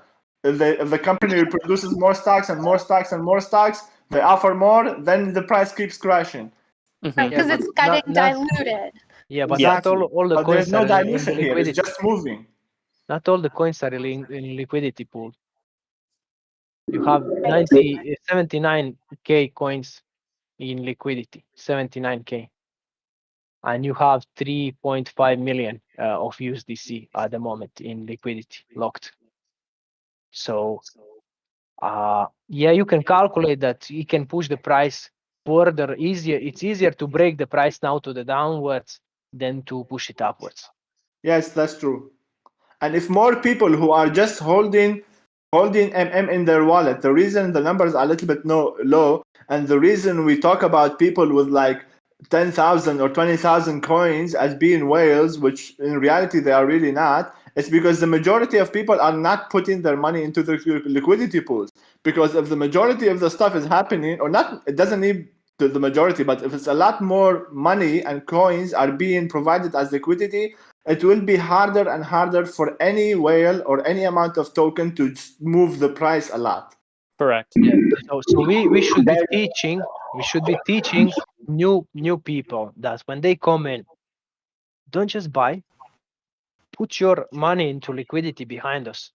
We are doing that as well. And next week when I finish moving houses, I'm working on a guide again, because our old guide was deleted after the server ban. So I will write a new guide, and I will get help also from Liquidity Query, who is also an expert on this. And we will write a really good guide for new people who come in and say, okay, what is this liquidity thing? How do I make money? How do I understand it? And so on. Nah, I make a video. Nobody reads anymore. You have to make a video. Video is good. I will think about making a video as well. I'm not, but who has time to read and search for all that? As a reference, you know. You go on video. You put it on 2.x speed, and you watch it, and you're finished. You know, done. You know where to click. When you see a picture says hundreds of words. So if you're not watching every YouTube video on 1.x speed or 2.x speed, I don't know what you're doing. You're losing your time, because half of them talk slow, and just speed it up, man. I watch at 1.5 most of the time, unless it's somebody who already talks really fast. Yeah. Because man, you know, you don't have time yet. Evolution. You guys must be really busy. Sorry to go back to this, but someone did say it is easier right now for the price to go down than it is for the price to go up. Yes. But is that also just a function of the tokenomics itself, right? Like everything kind of is like a power of 10, and to go from $1 to $10 takes a lot less market cap than it does to go from $10 to $100, right? Like, or like a $1 movement from $1 to $2 is a lot different from $10 to $11. At the moment, this is partially true. Yeah, but that's relatively speaking. It depends on which time frame you're looking at it for. Exactly. So if you look at million token and imagine that this was like I compare the original graph of right now, the first month, with Ethereum at the beginning, and what they did in 2 years is what we look like now. So yeah. So when you compare those two things, it's actually we're doing almost the identical thing to the network that we're connected to. So I think that overall, it's like we had two bull runs in 1 month.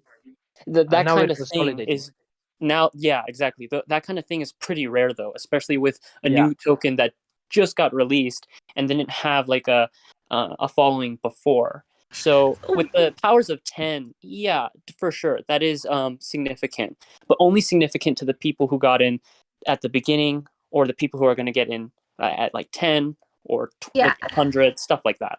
So I mean, what I I said. Say, to move the price or to it's easier. No, this is partially true.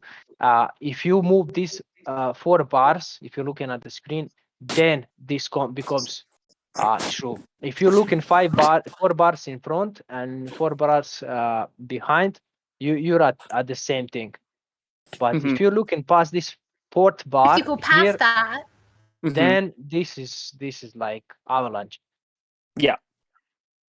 Even if the avalanche happens, theoretically, which is not that easy, even if it happened, it's not going to stay there. Let's think of this scenario through, because when it happens, there's no more liquidity on the right side, and it's still on the left side, which means everybody who has inside the liquidity is basically saying, you know what, I'm not going to do anything until you give me higher prices. So whoever whale or several whales or whatever, our theoretical whale will have to give higher prices, which means and not just higher prices, but with more speed. So if they sell now, it will go with a certain speed, and then there's no more liquidity, then it will get up with the same speed or even more, because people are saying, you know what, unless you give me higher prices, I'm not going to give you any MM tokens. But I thought that we're changing the ranges, right? Like you'd mentioned, like before the token goes out of the range, you want to adjust it. And so if the token was going down, would other people then be adjusting that range down as well, just to keep staying within that range and not getting Yes, if you're me, you would. Itself does not adjust, because once you set up the pool and you set up your ranges, that's it. Locked. The ranges stay. Yeah. They are locked. When we talk about, or what other people say, okay, the range will change, it actually means somebody is going to have to sell and then buy and create a different pool. But this is not a scenario that is, how do you say? It's not something we know is going to happen. This is very much speculation. You don't know what a pool provider will do. The majority of pool providers I saw, they put their pool and they let them there, even if they are out of range, they are not ready to sell. A lot of people are like this, including me. The thing is, it costs you fees. It costs fees to set up a pool. If you didn't to sell and to buy and to think of ranges. It costed me like $70 to put it in and to put it out, like all the fees combined together. So one of my pools has been out of range for 3 weeks, and I don't care. I'm not going to move it. That's it. Once it gets back in range, I get fees. If it doesn't get back, I don't care. This is my price I set, and I already decided on it, and that's it. But Mario, I have a question. You probably lost 1K in the liquid. Okay, I'm not. Do you do you do what you want? No, I didn't. It's just impermanent loss is not real loss, because it's just theoretical. I don't have all my MM in liquidity, but I have enough in liquidity pools where the fees that I already made in a couple of weeks are putting me in the positive anyway. So Mario, I have a question. When you say that, like when a whale dumps, right? They're not like actually dumping. They're not getting rid of everything. They're just swapping for the thing that they prefer. So in our case, it would be USDC. They're taking out the USDC. They're taking out the value that's pushing up on the platform. is $1, but the USD behind each makes it become 39 plus or like whatever it be, you know. So if they're taking out the USDC, they're providing more So as the price goes down, more is flooding that market in that lower range of 40. So if that is stuck in there, it doesn't matter if I want them to spend $100 or above the $40 range. Wouldn't they just be eaten up at that lower price? because MM is already in there now. It doesn't All automatically. right, this is what I said earlier. This is exactly what happens because this is what I meant by the bars are moving anyway automatically. We're not taking care of this. Uniswap takes care of this. So if some person after the dump comes in and hears about tech lead and his videos and about the token and wants to buy, the M's are already there, stuck at that price, and they will buy at that price and move it higher. But wouldn't the MM be left in that area? Left until somebody comes and buys it, yes. Right. So then let's say no one comes in to buy it, then even if I want them to pay $40, there will be a whole bunch of MM coins on the market that would be left at the price that the whale converted into USDC. Yeah. But this is a scenario you are talking about, some end of the world scenario where suddenly nobody wants to buy MM. Why is that going to happen? Right. When no one wants to buy any more MM, I get that, but I just wanted to make sure that it wouldn't be that the MM would magically just flip over to the other side. Yeah, it doesn't Not magically disappear. flipping, It kind of then replenishes the pool at that level. Yeah. At that level below. So technically people could come in and buy. I don't know how long that would last, but let's say that this, not an end of the world scenario, but people didn't want to buy MM, and I'm not saying that that's going to happen, low chance, but if people didn't want to buy M after like a 10K dump, then the MMs that would be there would, it could be eaten up, but if nobody wants it, then it would be in there. It wouldn't be directly pushes the MM price back up to what's... This is not what I said. It would not do that. No, they will be there and they will stuck there and the price will stuck, which is what is happening now. Right now, some dumping happened and the price did not fall just because of one way. This is a bit of marketing we are using and tech lead uses to push people to buy more, but this is not reality. Anyway, that's not the point. But what's happening now is the price is stuck because there are people, and a lot of people have money. They are waiting for a better price in their opinion, and they are not putting buying pressure. But that's not going to last long. But at the end of the day, a lot of people will say, okay, the price has been at 40 for, I don't know, 2 weeks, 3 weeks. At some point in time, I'm going to buy, and there's time pressure as well. But I think Philip's point was also a valid one, where he said that if, let's say, someone comes in and dumps, right? And of course, this is not taking into account like the psychology of other people, or if let's say that there's someone who missed the chance of getting in on MM, and now they want to get in at a specific price. Let's say it's 15, and like a couple whales like dump, and then the price drops to 15, and those people enter, but let's say that not enough people enter because of lack of exposure. Let's say just people don't know. Then the price would still stay at 15. Like with the idea that nothing has changed, that nothing else has changed. Correct? Yes. Theoretically, yes. But practically, this is like impossible to do. Why on earth would anybody see the price at 15? Right. I'm just asking for the hypothetical. I wasn't saying like that's going to like happen, but of course it would be eaten up. Okay. I think that was like the major worry that we had like the past couple of days, because that 2% whale, if it did come in and converted to USDC, he did actually sold half.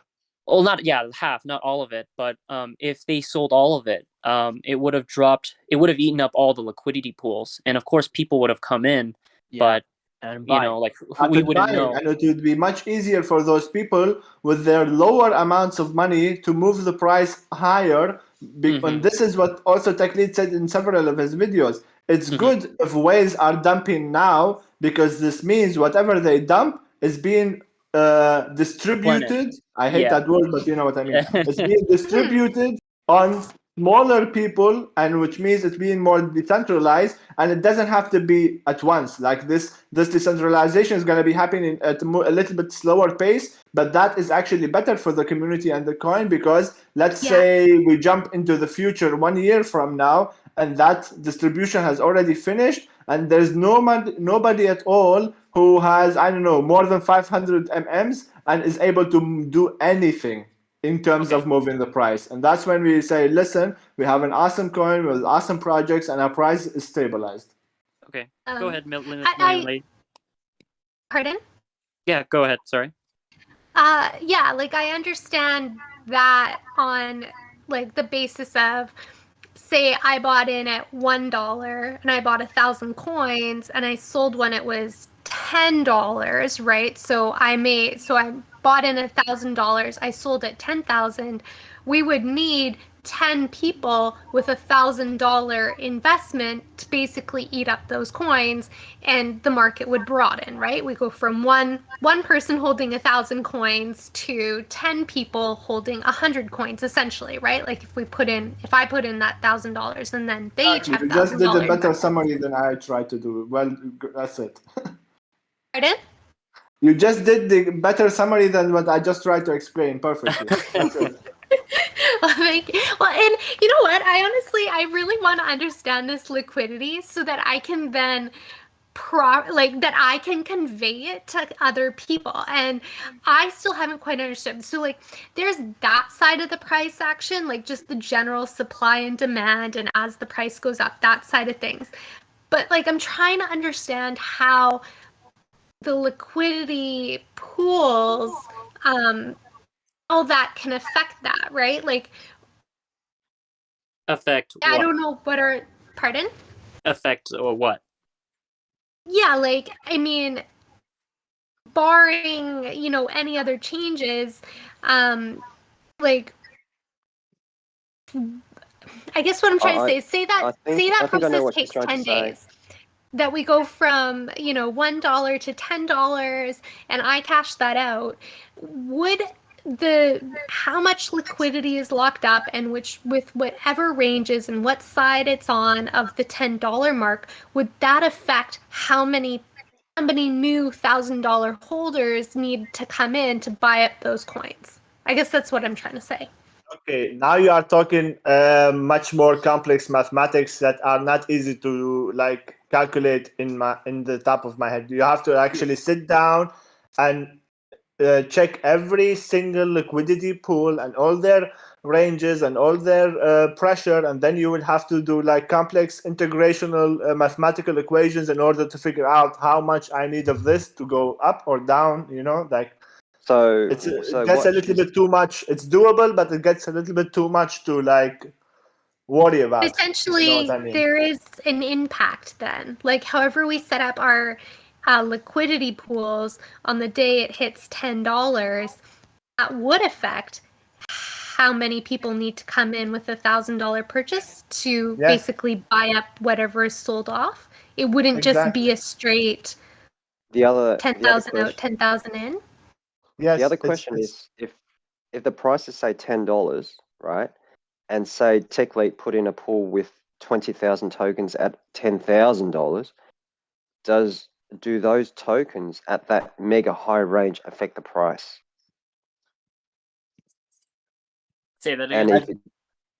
Go ahead. For example, say the price is right. Say the price right now is about $41 or so, and there is a liquidity pool with say 20,000 tokens at $300. Do those 20,000 tokens affect the price right now? No. They are out of the range. No.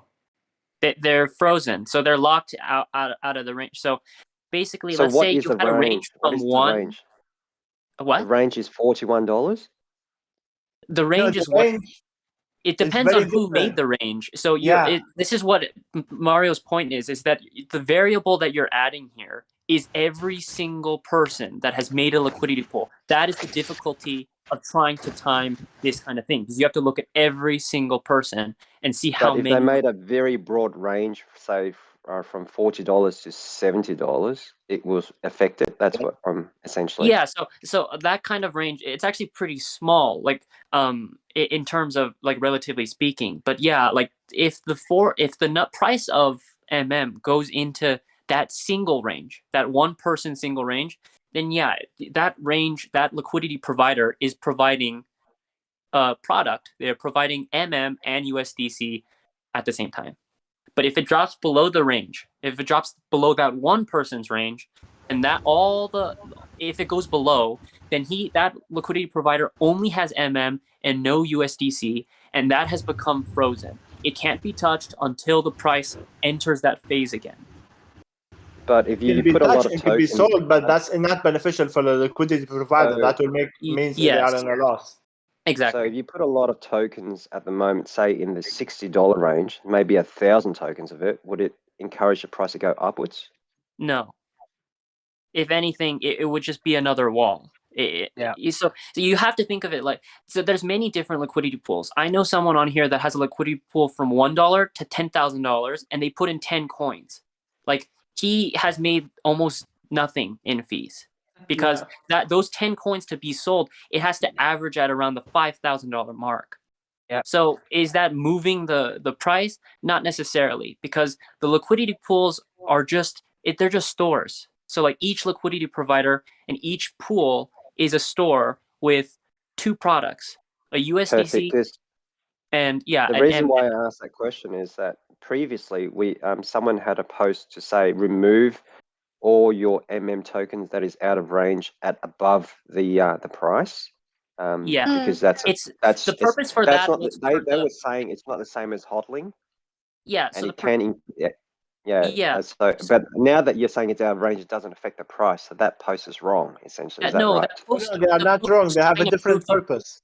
Yeah, the purpose of that of what they were trying to say was, hey, if you have a liquidity pool that's above the current price, where the range is above the current price, we want you to take out that liquidity pool, even though it would be negative, and create a liquidity pool below the price, because you want to create more stocks. You're creating a barrier so that when a whale tries to sell, they have to eat through all your but once again, if you are stock at 100 MMs, liquidated into 100 MMs, you have to sell them for USDC, which means you're crashing the price. So it's better not to do anything, because you have to sell half. You have to sell half and then make another liquidity pool. Yeah, so the purpose of that post though was saying like not to sell the MM, and then try, if you have other USDC funds, to like pair it with like a quarter of the MMs. It was just saying to add something. Yes, that's much. It's just I get what you're saying. It's like a double-edged sword. It's like such a delicate game to play. Like the mathematics are perfect, but it's just a very delicate game. The only ones that are allowed to do that. Actually, the good thing, because liquidity providers who are out of range in this case are incentivized to not do anything and not sell because they will be at a loss. So most of them will say, no, I will wait. I'll wait and see. I don't want to lose my money. Yeah. Does that answer your guys' questions? I think I understand that a lot more. Yeah, and I mean, the other thing that we could possibly be at risk of is that those holders in those upper ranges decide they just don't even want to be in million token at all and sell, you know what I mean? Sell off We have that every day. We have that every day. Yeah. That's nothing new. It's a part of everything, I guess. It's really like similar to like any other like asset, whether it be stocks or like investment. I have a question then. Okay, go ahead. If we were more strategic and organized with our liquidity pools, and let's say we operated in unison, and so it's day one, the stock or the coin is $1, and we say everyone put your liquidity from $1 to $10, so everyone is participating equally, you know what I mean? No one's going off and setting a pool from say 20 to 15 or whatever. How does that affect the price? Like if everybody was and this is a theoretical question, but just to understand that, like if say we tried that, it didn't work because a whale was listening in, and they just used that to their advantage. Yeah, and essentially, we went in one direction, and someone in the room knew about it, and they obviously were a whale, and they used that to their advantage. So, but that would be the opposite of what I was trying to do. Your theoretical suggestion, if you wanted it to benefit the coin, it would be where the price is $1 at now, and somehow we force everybody, or we ask them kindly to take their coins and put them all from 90 cents to 0.1 cents, right? So this way, somebody is gonna come and who already has is gonna try to sell, and there's gonna be a lot of wall behind them. So they're gonna have to spend a lot of money in order to move the price down.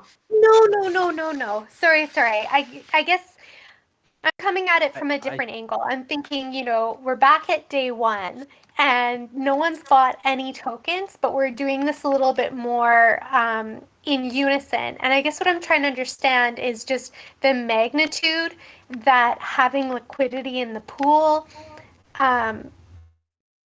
can affect the price, Yeah, I right? understand what you mean. We are at day 0 and nobody has anything now. This is your assumption. Okay, then in that case, we are simply providing a service from $1 to $10, and then at that point, nothing happens until other people look at YouTube video of Tech Lead and say, you know what, I like this coin, I'm gonna buy it. So what's it cost? $1. Then the second guy is gonna buy it and said, what's this gold? $2. The third girl is gonna buy it. How much it costs? $4, and so on until it reaches $10. Because there is buying pressure. This is why I talked about earlier that the liquidity ranges are mostly affecting the speed of the price movement. But the price itself, whether it goes up and down, is by the buying and selling pressure and amount of people who are willing to buy or sell. Okay. So the most basic thing is, and the most beneficial thing is for us, is new people willing to buy, and our own people who are either holding or are in liquidity pools say, you know what, I'm not gonna sell. This is what's gonna drive the price up. I have a question. Yeah. Shoot. All right. So let's say 2.5 mil. Would it be better to have that in liquidity behind the price, or would you guys rather have it all in MM? Like, let's say I buy $2.5 million worth of MM versus providing $2.5 million worth of liquidity. Which one would be better for the price and stability, allowing it to stabilize? Buying $2.5 million worth of MM is very beneficial, more than creating a pool, because you would have to do half and half. So you would have to either split it or do for like price stability wise, because that would be my main goal, is to stabilize our price. So imagine you're the whale, right? And you bought at 2.5 million. I'm not the whale, but the whale is my just buddy. Just for the example, like you buy 2.5 million. This is legit. My buddy, he will be here soon. He's just waiting on a couple of his condos and stuff to sell. He does a lot of real estate shit, so he's like, I'll get 2.5. So he bought like whoever it is, they're gonna buy $2.5 million worth. They will be a whale, whether they want to be or not. But he's asking me what. Yeah. What would okay, but what is your question is, do you want price stability? Bring him here and we'll talk. Discuss, because this could be a good use.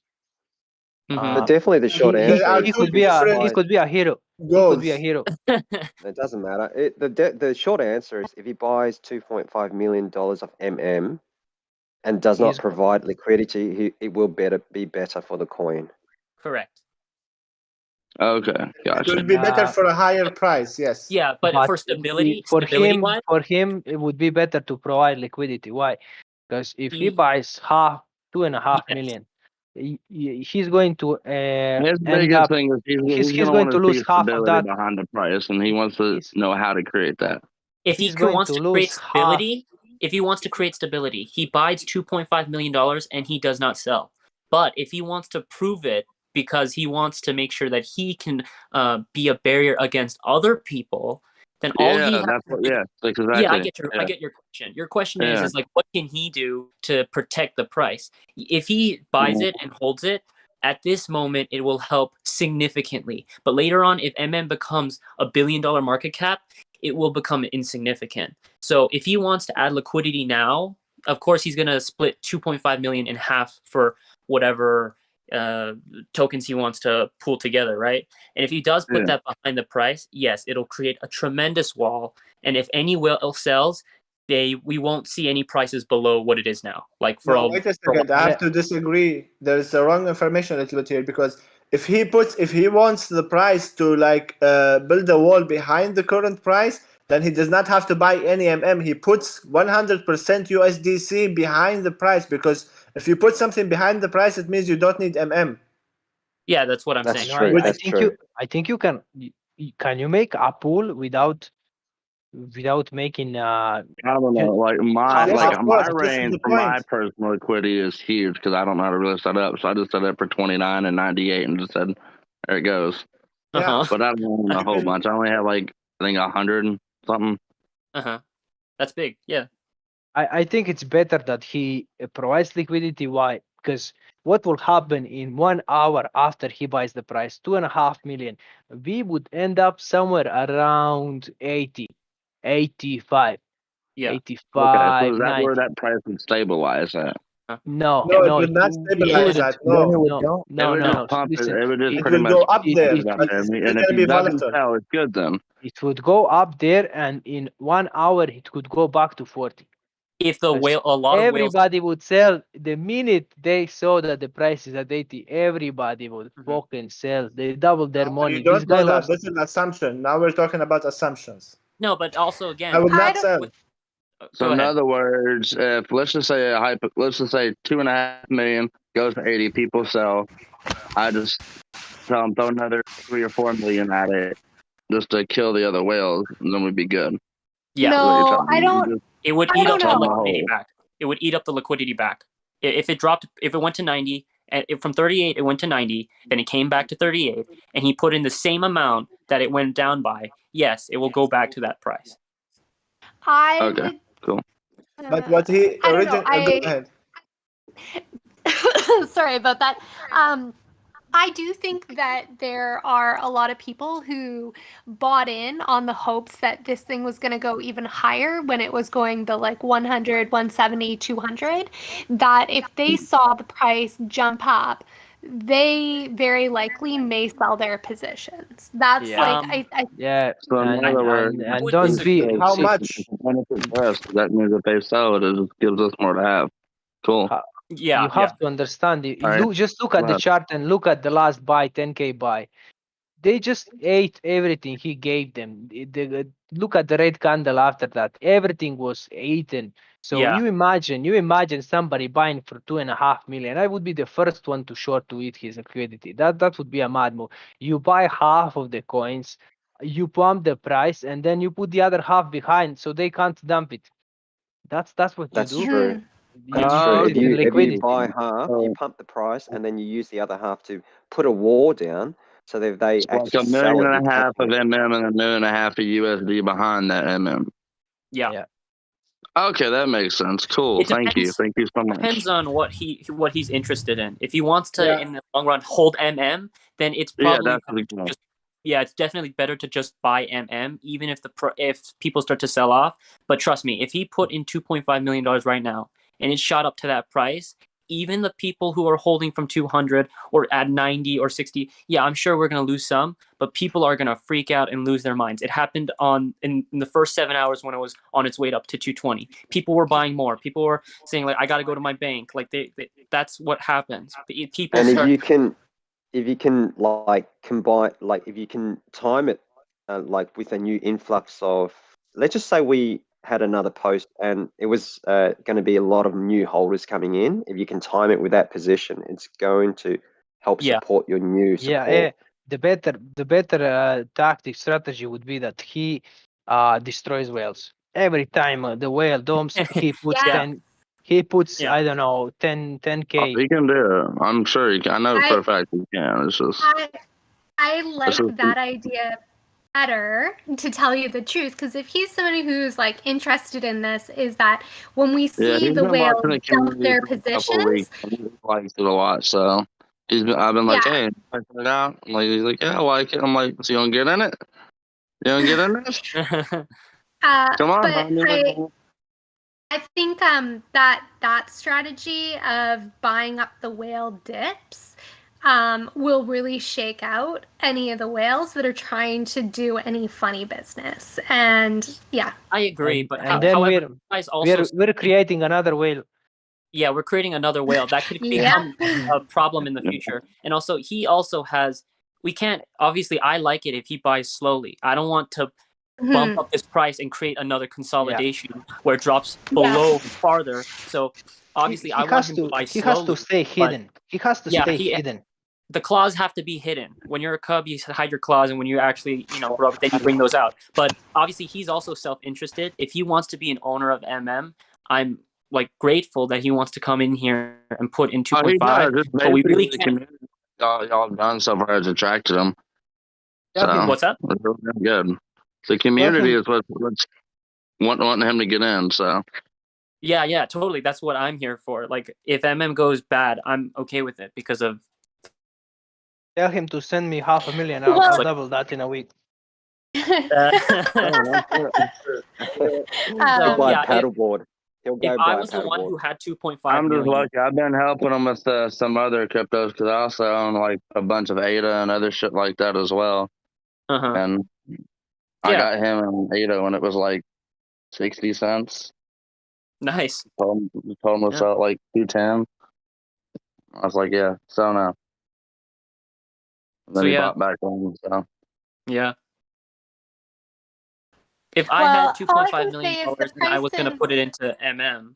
Oh, go ahead. Oh, no, I was going to say, the price is getting back into the territory that is a lot safer for a new investor, I would say. Yeah, it's time for him to buy, to do something. I think it might be too early. I think because after sell, and then we'll be set. Yeah, I definitely think it's early. So. Yeah.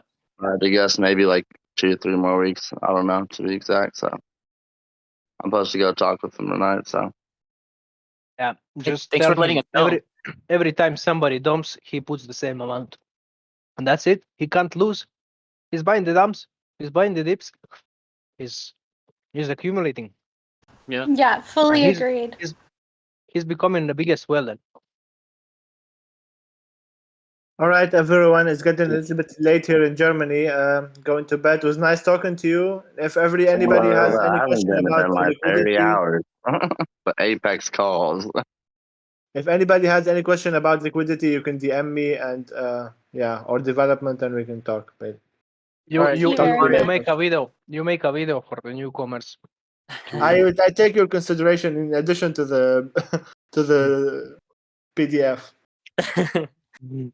All right. I'm not that good with camera yet, so I have to learn that as well. Yeah. I noticed there's still a bit of confusion with liquidity. A bit surprised actually. Yeah. I was going to make a video, but I think I can.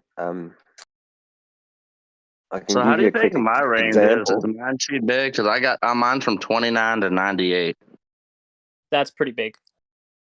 I don't know. That's just what it set me up with. So I was all right, cool. Click. Mine is 23 to 92. Yeah, they're not bad. I don't want to block the price, but I don't want to sell at my bag that early, Yep. And I have a big position, and then I'm still earning fees, so I don't have to have a tight range. I'm the one that went from $2 to $20 and sold out there for a paddleboard. So.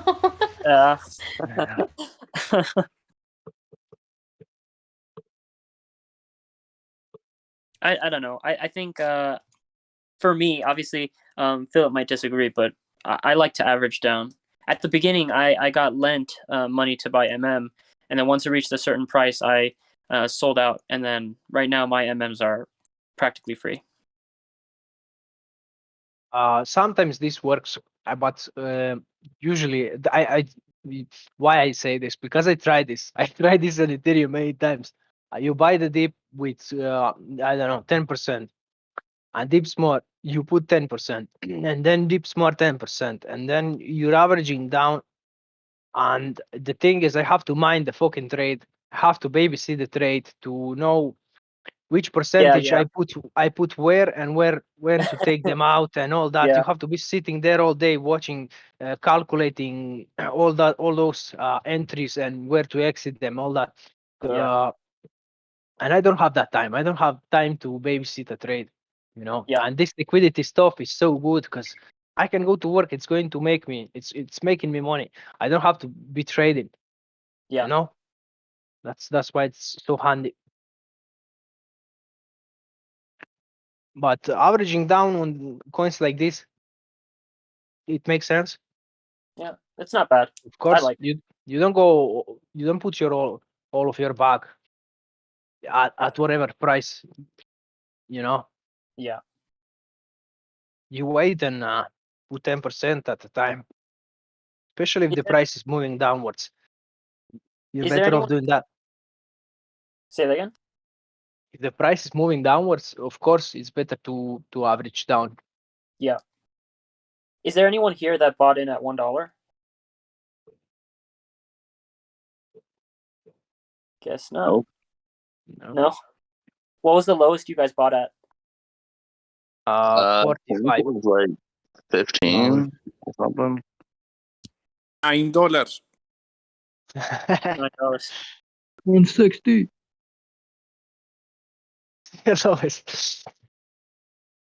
Like mine's like spread out throughout the pain. whole range. I got some at 15, some at like 40, some at 30, some at 200. It's all over. And it's all split up, you know. So it's like it's whatever. Yeah. Is the person that you're bringing in are they a family member or are they just like a friend? Oh yeah, he's my homie. We've been homies for years. Gotcha. And is he already in the community? Yeah, he is. Yeah, you don't have to say who it is, but just curious. Yeah, I'm not going to. Yeah, that's good. He's been watching. Yeah. He likes it. So. How long have you been in the community? That's really cool. I don't even know, to be honest. I think like it was a week after or something like that. And how did he get all of that money? Oh, he's owned a bunch of real estate for like 30 years now. So he wants to lose all of that here on MM. He owns a bunch of real estate. He owns a couple bars. He owns a lot of shit actually. So this would be probably be the best event. But TechLead was talking about this long term. I was talking to somebody on YouTube earlier. I was wondering maybe if we could get maybe like some YouTubers like their merch to accept MM for their merch or something, you know, as an incentive. Yeah, that's a good idea. I think it's fantastic. It's like we should contact Nike, PewDiePie, Nike, Adidas, and them to see if we can buy those products with MM if they are going to take MM. These big companies. Yeah, or even I don't know exactly. I think Shopping.io uses different cryptocurrencies as well for different products. Maybe do a collab with them or something.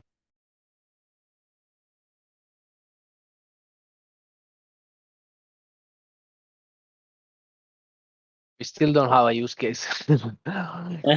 maybe I don't have a use case.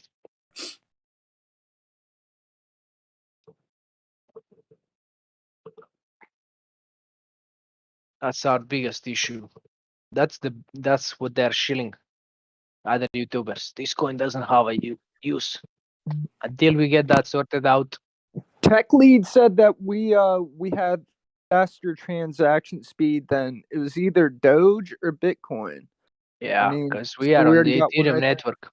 We are on Ethereum network, and they're faster. They can do more transactions than Bitcoin network or Doge. Doge doesn't even have miners and any of that. I don't know which network they even use.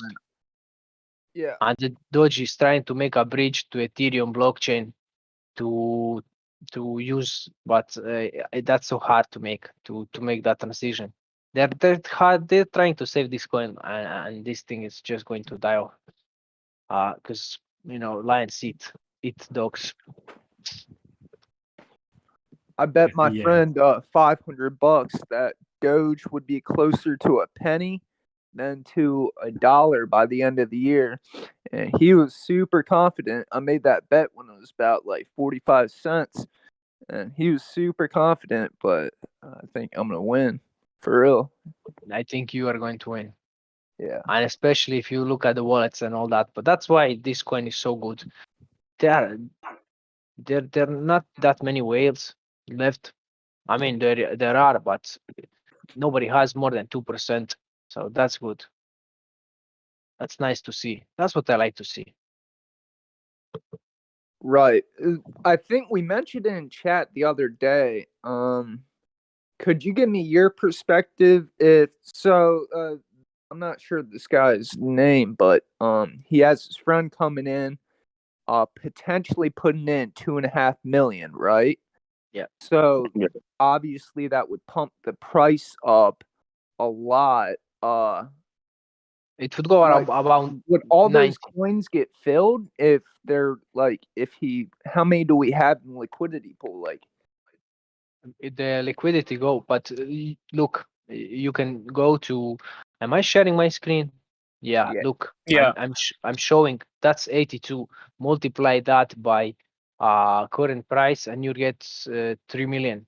So he would buy basically almost all the supply of MMs that there are at the moment. So, but the thing is, everybody that's in profit would sell that so quick, the price would go back where it was. 100% sure. I'm 100% sure. What are you 100% sure of? That the price will go back to where it was.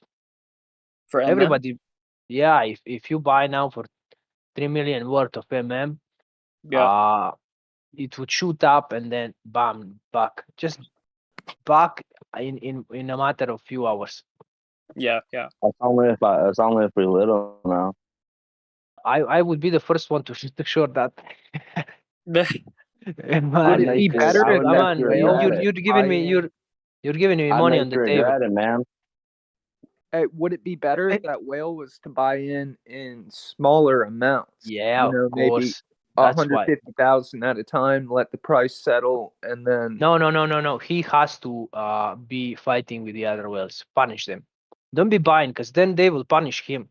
Right. He buys, needs they to don't. wash their debts, make them pay for it. Yeah, that's what we need. He has to just be sitting aside watching this. What was the name? The list of orders. When he sees an order of 1,000, bam, puts 1,000 in. And why he can get this NFT if he puts 1,000 now. At least that help us with 1,000.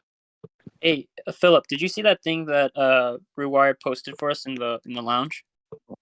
Let me see. It says that there's someone on Pancake, I think. It says that there's an address, and it pumps the price in Pancake to $70 for MM.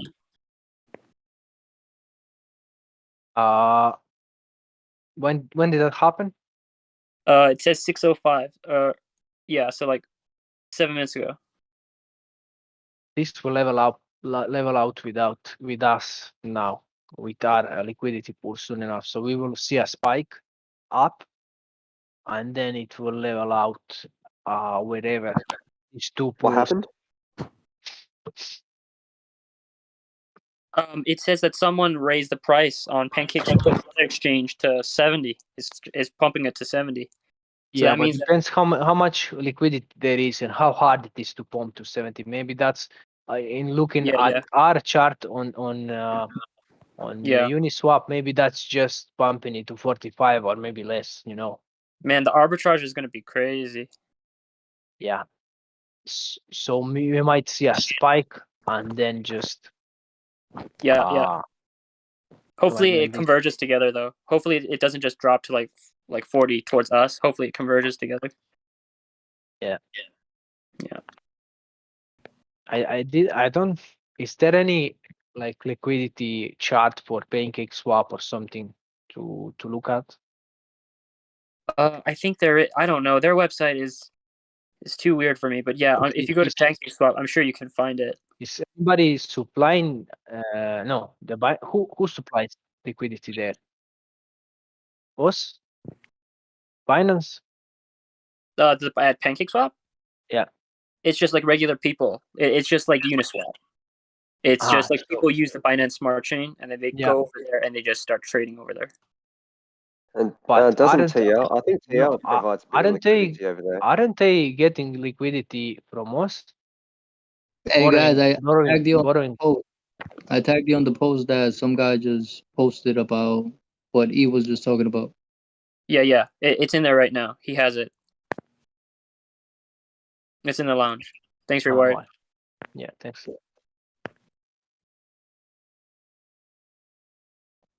Yeah. It says 41 current price. What is this? Gas fee 110. 7,000 BUSD, 10,000 BUSD, 10,000, 10,000, 10,000. Address which pumps the price in pancakes to $70. Volume is not even 1 million in last 24 hours. Yeah. So, and our volume is 2 million. Yeah. So it's just less people are going over there. It's, you know. Price 41. We had a sump pump here. They had the same thing. Yeah, we had the same thing. That's a nice sweep formation here. Transactions 1.2k. So anybody supplying liquidity here in this chain is not making that much. Yeah, it's not really. PancakeSwap is not really for liquidity pools. It's more for the lower fees. It's like 60 cents per transaction. 20K. Is that guy right when he said someone burnt it all? Did they? They burnt MM? Well, the gravy train, the guy, he said someone bought 1,100 and burned it all. That's what he said. Here, let me check Ethereum. Just go to the Ether scan and check. Who's there? Nah, he didn't burn it. Nobody's that crazy. Yeah, no, it's they did. I actually checked. Too. He sent to he actually burned it. Yeah, he sent it to 0x00 address. Oh my god. Wait, what happened? Someone just burned MM. How much? 1,000. 1,000 tokens. Holy shit. Well, they send it to a wrong address. Did they send it to a wrong address or did they send it to 00? Hold on. Okay, if they really did burn 1,000, that's going legit. to kill themselves. That's legit. That guy's going to kill himself. Yeah. Maybe he did it on purpose. Send me so this should be on the. If they send it to an invalid address, they can resend it or something, and the transaction should reverse. I'm not sure. Are you talking about like the nonces? No, the current supply is 999989999989999. So nothing changed. You would notice 1,000 coins, no? It says 9. Yeah, I see 999,000. I see 999,000. I don't see the missing. It should be 998, but it's 999. I think they burned it on the BSC chain. Yeah, have you checked the BSC scan? BSC scan. Hold on, let's check.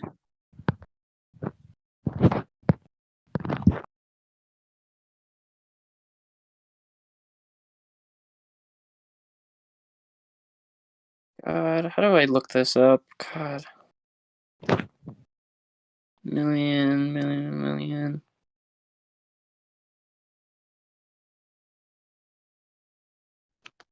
Less coins in circulation. The guy that keeps tagging us on all this information, I just checked his log and he's just crazy. Joined the server. No, I don't know. Ban. What about I don't know. No, I'm just letting you guys know. I don't know. Okay. Let me read what's going on here. Okay, million token tracker on BSC scan shows the price of the token. Total supply 28,000. Number of holders 2,700. BSC scan. Total supply of MM on BSC scan is 28,653.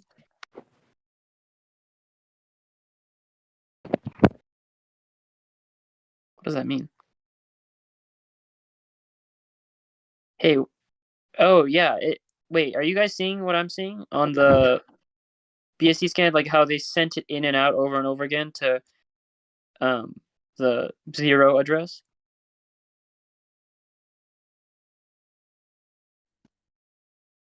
Can you post a link on Lounge? Yeah, I saw that. Wait, total supply 28,653 mm, right? And then filtered by token holder 0x0000, all zeros, right? That's a burn. That's a burn, right? Or am I wrong? What am I looking at here?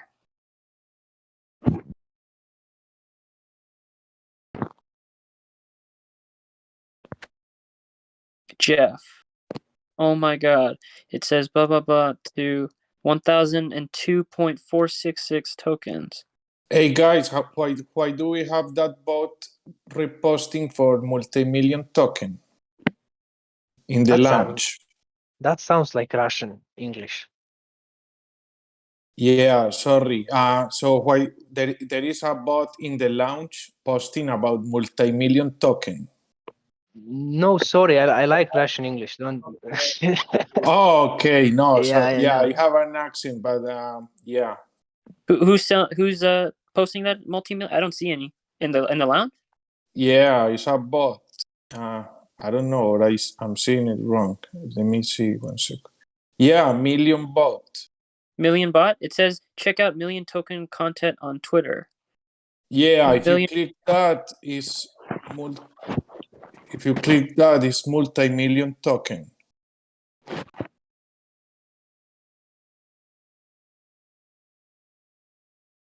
Hey, Rewired, do you see that? He's fishing. He's I don't faking see it. the multi-million token. It leads me second to friend. Tech Lead, a guy named Roar Millionaire. Is anyone else seeing that? I don't know. Maybe I don't know why I'm seeing that. So just ignore it then. You go back to the comment and at admin or something. Yeah. Yeah, Okay. Million token. Wait, guys, We good. Go ahead. What? We good. It's about million. But did something get burned? It says it got burned. Yeah, it Can you says send me the 10 link on Lounge says so we all can see it? Yeah. That's fucking nuts. Wait, let me save this. And then I'll post this first. This is a screenshot that someone posted. Oh, I know what happened. Sorry. It's because it goes to the hashtag and there was a post about that other coin that has our hashtag. Sorry about that, guys. Oh, don't worry about it. Thanks for letting us know. And then I think it says Jono said that he burnt 10, then 60, then 1002. Here, wait, let me get the link. Here's the... Yeah, share this link. He's saying about 1,200 mm are gone. Holy. Yeah. Okay, that blue one should be the first post.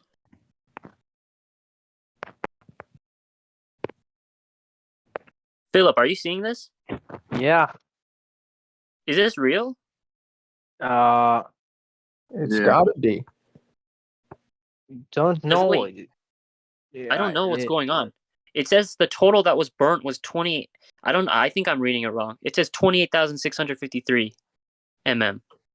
No, that's how much MM on VTS can. Right, no, but yeah, I guess so. I mean, but if you look at the amount of like how many people are burning. Could you put this up on your screen so we could just watch it and see what's going on? Can you pull it up, Philip? Yeah, the link? Just a second. What the hell? I'm scared to open any links, man. Like. Oh wait, then why didn't I open these links? Wait, can these hack me? I don't know, man. I'm closing this. Oh, Nope.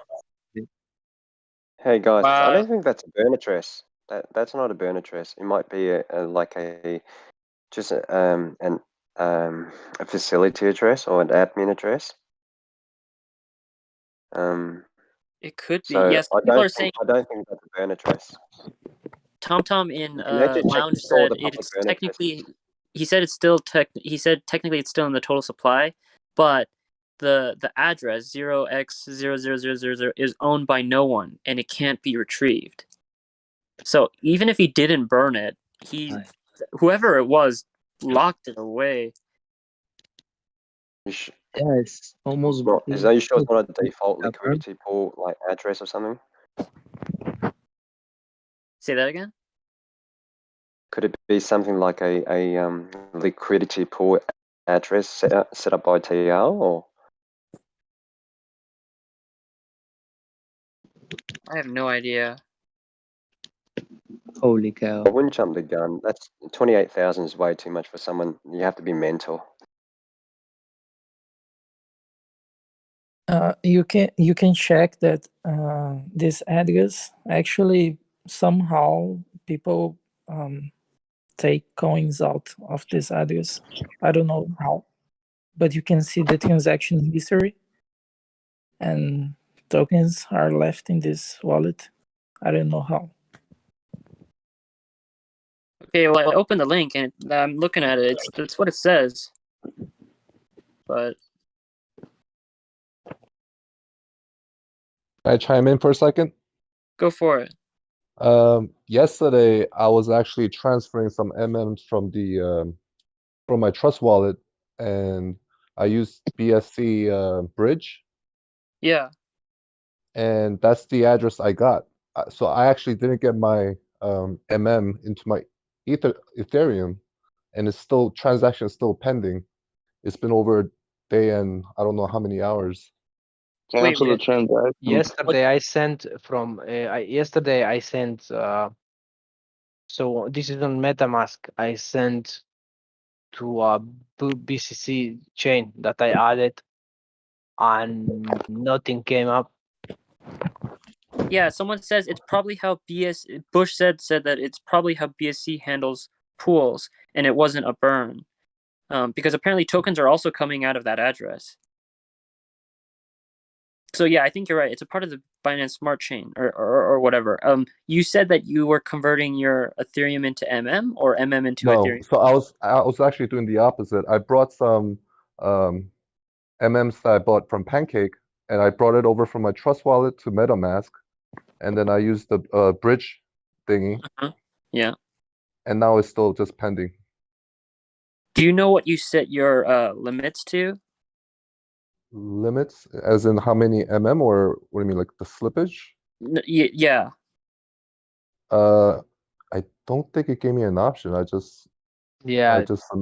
Yeah. Did you do this on the Binance Smart Chain? Yes. Just connected. Yeah, it's same as me. Yesterday I did the same. So connected my wallet. I had Binance Smart Chain added to the networks on MetaMask and just transfer 20 USD just to see what happens. It cost me 5 Hey, wait, Ethereum. TomTom just posted the links if you guys want to check it out. I don't think they're bad or anything. I'm a little bit confused. Then does that mean? So wait, for you, Philip, did it work after you moved it over? Did it work? Let me see. Or is it still loading? I have to move my screen to another because I have that in. I don't want to show that.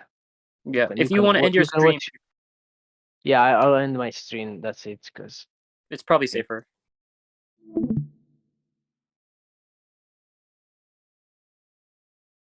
Maybe slippage and gas fee. Maybe you lower the gas fee. Yeah, that's what I was thinking. Yeah, I mean, I I'll know if you make one mistake though, like if you send the wrong thing onto the wrong network with the wrong wallet or with the wrong network, I guess. Binance Smart Chain, nothing I got. But I send USDC from Binance Smart Chain to from Ethereum network to Binance Smart Chain. I'm not. I've heard that some people it takes them a couple of days for that to load, and some people said that it took an hour. Okay, Yeah, with that's what I heard too. my amount 20 USDs, maybe it will take some time. But I don't know. I have a question mark in front of my Binance Smart Chain that I add. Should that be had some logo or something?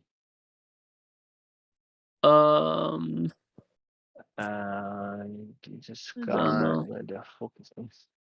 Yeah. What was the question?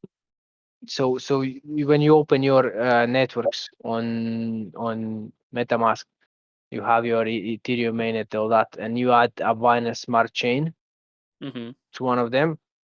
Do you get a photo in front of the Binance Smart Chain? Yeah, so if you go to the lounge, someone has a picture. When they sent it, it didn't have a picture, but when they received it, it got the million logo. It was a question mark. But it says BNB here in this BNB, and I have the logo of BNB. And Wait. Hold on. Did you try to send BNB over to Ethereum? No. What do you mean BNB? What were you trying to do with BNB? Do I have? Wait. Let me see if I understand this correctly. So I have Ethereum mainnet, and from there, I connected to Binance Smart Chain. No, connected. I went to the page Binance Smart Chain, connected my MetaMask, and then took USDC, 20 USDC, and send it to Binance Smart Chain. Yeah, that so I have registered here on my networks. Mm-hmm. And it says that transaction went through, but I didn't receive anything yet. So did you make sure that you had USDC Ethereum, USDC BSD? Yeah. And what website did you use? Because I don't know, because Binance is banned where I'm from, so I don't use Binance. What I did is I used multi-chain. That's what I used. Yeah. So multi-chain, basically, it's an extension that does it directly. So I sent a little bit first to see if it worked, and it worked. And then so I ended up sending more. How much? You didn't send too much, right? I sent 20 USD. 20 and it didn't USD work. just to try. And it didn't work? Because that's weird. $20 what should have gone in pretty quick. It should have gone in when you did it. Here, let me check. I only sent Philip, two sent two? MMs. Yes, but I'm doing the opposite. I'm bringing it back to Ethereum network. And did you use multi-chain? Yes, I did. So and it's just been pending for over a day now. It's coming to 2 days. So what you is did this multi-chain? I use multi-chain. Multi-chain is just it's like a swapping thing. They're moving it. They're not like changing anything. They're moving it over from one network to another for you. Right.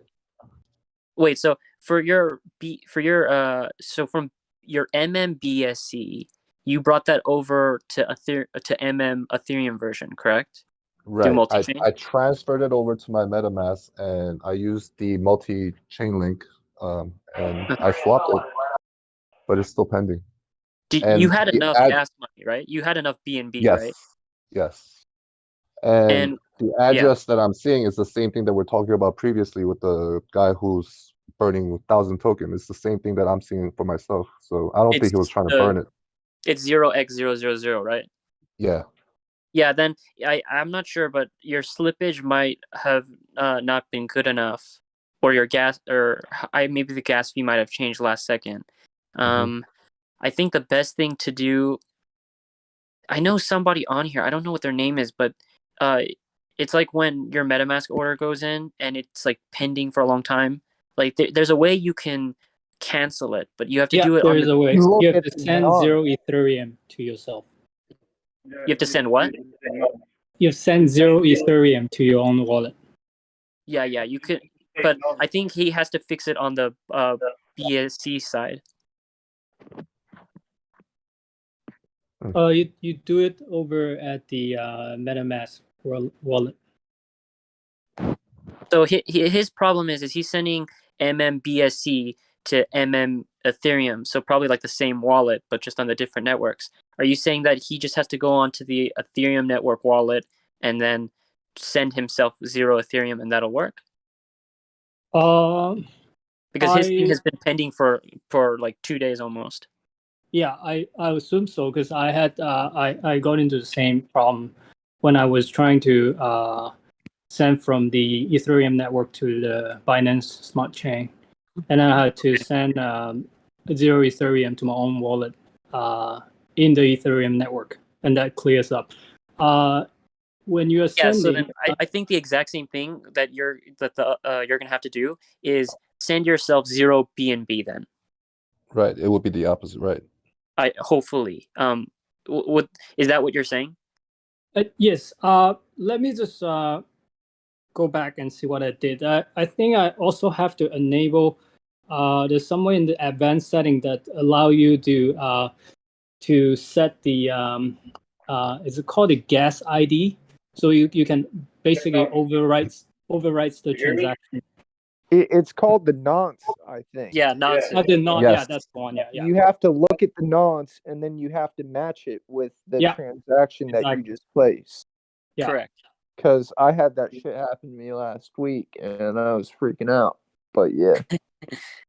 Yeah, so what you have to do is on MetaMask, if you're on MetaMask, you have to go into MetaMask settings and you have to enable change nonce, I think, or nonce. And then it won't let you send yourself 0. MetaMask doesn't let you do that. Okay. You have to send a small amount. Okay. But that still didn't fix my problem. I actually still have a pending transaction out there as well from USD to MM, $1,500, and it went to PancakeSwap. Somehow, that transaction went to PancakeSwap out of nowhere, and I buy MM all the time, but that one's still like it. Did you test it first before you sent that much? Yeah, And it worked? I tested. Yeah, it worked, and then I bought. I bought 10 grand that day, but I split it up. Luckily, I split it up over different ones. Because it was acting like really weird. It would take forever to come through. And then there's no reason for it when you're swapping just from USDC to MM, there's no reason for it to even go to PancakeSwap. Did you use a link from the main website? They said, yeah, from the main, I was super secure from the main website. So can we check whether the main website's been altered? Wait. Hold on, though. Didn't he say that he just swapped it? Didn't he say that he swapped it on MetaMask? Then then Uniswap doesn't matter. If you swapped it on MetaMask, then it should have went through. Did you try doing it where you reset the nonce? Yeah, so I tried to send one. So I enabled a nonce on. You have to enable it, and then you could change it. Yeah. But it says nonce too low. Like the number that it was. You just go it says through it's with too it low. anyway. Oh wait, then go onto your MetaMask. Have you have you typed? Did you add the custom token? Yeah. You already have USDC on there, right? Then. Yeah. I've already had. I mean, I've been buying all the time, but this is the only one I haven't even bought after that, and this is the only one that's still pending like that, and like $1,500 is just sitting out there somewhere. Wait, so you're waiting for USDC to come in? No, MM. I bought MM from USDC. Did you on custom tokens? Did you add MM? Yes. And you already have MM on your account. Yeah, I already had like 5 or 6 grand before then. Okay, then and when you look at the Etherscan, it says pending. The Etherscan says basically like on your when I look at it basically says canceled and then abort, but I never got the money back. And it says and here then that if sometimes you transfer and you forget to fill in the destination address or destination token, it will send it to a null address. I think it is reversible. Yeah, the address is fine. I had them looking. They said I had Uniswap look into it, and they kind of helped me, but not really. But basically, they were just like, Yeah, this is when one of the tokens was issued, and it got stuck, and it's over in PancakeSwap, and you have to contact PancakeSwap. And I'm like, I can't contact them because they don't have any support really. Right. And I went on their Tether account, or well, I forgot which. It was so scammy. It was like their Discord or something. It was so bad. Right when you got onto it, people were trying to like call you and send you. There was like 20 messages. It was so scammy. So I got out of that room quick. So I have a question then. You don't know where that $1,500 is? You can't see it on PancakeSwap or on your MetaMask like Etherscan? I've never even used PancakeSwap. So I'm not on the BSC chain. I only have MetaMask. So MetaMask, and I only use Uniswap. So did you And try to send it to PancakeSwap and then it didn't work? yeah, so I tried to send it through. I tried to send 0 ETH, and it was actually ETH. It was ETH to it was actually ETH to MM, and then so I tried to go there and change the notes to the number that it was, and it keeps saying like notes too small. How much did you? That means that the order was completed. It means it completed itself. When you sent it, where did you send that 1,500? Over to PancakeSwap? No, I went into. I had it in. I had the ETH in my MetaMask. I got onto Uniswap, and I added the ETH, and then swapped it over to MM, and then it. Yeah. No, you have to do it on MetaMask. You don't swap it on Uniswap. You have to add the token on MetaMask, and you swap it on MetaMask. You don't swap it on Uniswap because that transaction doesn't work. Yeah, you go to yeah, you do. That's how you buy MM. No, you swap it through. You swap it through your MetaMask wallet. Yeah. No, you can swap it through Uniswap. It's fine. You just connect your wallet. You can, but yeah, but for me that one time didn't work. It didn't go through. It didn't work. So you don't count on that. It's better to swap it on your MetaMask immediately. Oh, really? Directly on your MetaMask, huh? Yes. Yeah, Yes. but Add the token. doing it on MetaMask, you get so much less MM when you do that. Really? Yeah. Yeah, it So that's wasn't why I charging always me. do it It on wasn't Uniswap. charging me that much. It wasn't charging me that MetaMask much. is crazy. Yeah, At one yeah. time I lost I about was charged $2,600. six USDs, and the transaction never went through. So The other I'll be one, happy to MetaMask pay. MetaMask also charges you a MetaMask fee as well. Yeah, but it's much safer. Like that's the whole point. If you do it that's the on whole point. Uniswap, you can actually get scammed and lose those tokens. It'll send it to somewhere else, and then it's gone. Oh, really? Yeah. So this might be gone already. I mean, if it says they that the said nonce it was was. too low, then that means that the order was confirmed and completed. It doesn't say completed though. They said it's literally stuck in PancakeSwap right now. How is it in PancakeSwap though? Like if you weren't I even know trying to. that's what I told them. I was like, I wasn't even going through, and they looked at it. They basically said that at that time, Uniswap said at that time they said this is super rare when this happens, but at that same time, basically new coins were minted at that. There was a couple new coins that were minted, and it got mixed in with that. That's basically what they're saying. Then they're lying because that's impossible. That means somebody put in a different address when you swapped it, and they were trying to get your MM over to the PancakeSwap, but they can't do that because it's on the Ethereum network, and they would need a Binance. Yeah. So whatever happened, it got sent to. If it's on PancakeSwap, that means someone tried to get it through PancakeSwap, but they didn't even get it because you sent something to the wrong network. But I'm super secure. Like I copy everything unless it happened on Uniswap network somehow. Someone hacked in their shit because I mean I verified everything. I literally just did a transaction before then and it went through.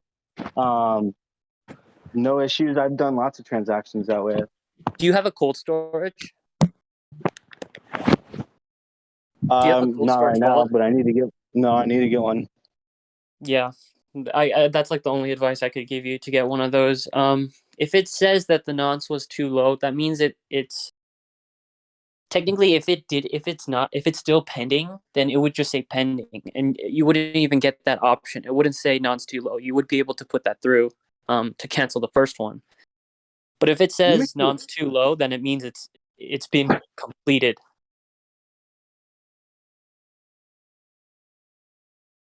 Yeah. Let me look here real quick. Yeah, let me know. And also, to the other guy, I don't know who it was, but did the BNB thing work? Like sending yourself a small amount of BNB, did it work? But I'm going to sleep. All right. Thanks, man. We'll continue tomorrow. So. All right. Good luck, guys. Good discussion today. We covered many things. So. Yeah. Thanks, Philip. Yeah. Okay. Yeah. Okay, so that See transaction. you later. See you later. See ya. So that transaction on MetaMask is showing submitted. Yeah. It's actually more than I thought. It's $2,300. And you're viewing it on Etherscan, right? No, I'm viewing it on MetaMask right now. That's where it says on MetaMask. Mm-hmm. Scroll to the bottom probably, and it says see more on Etherscan. Click that, and then we can see what address it went to.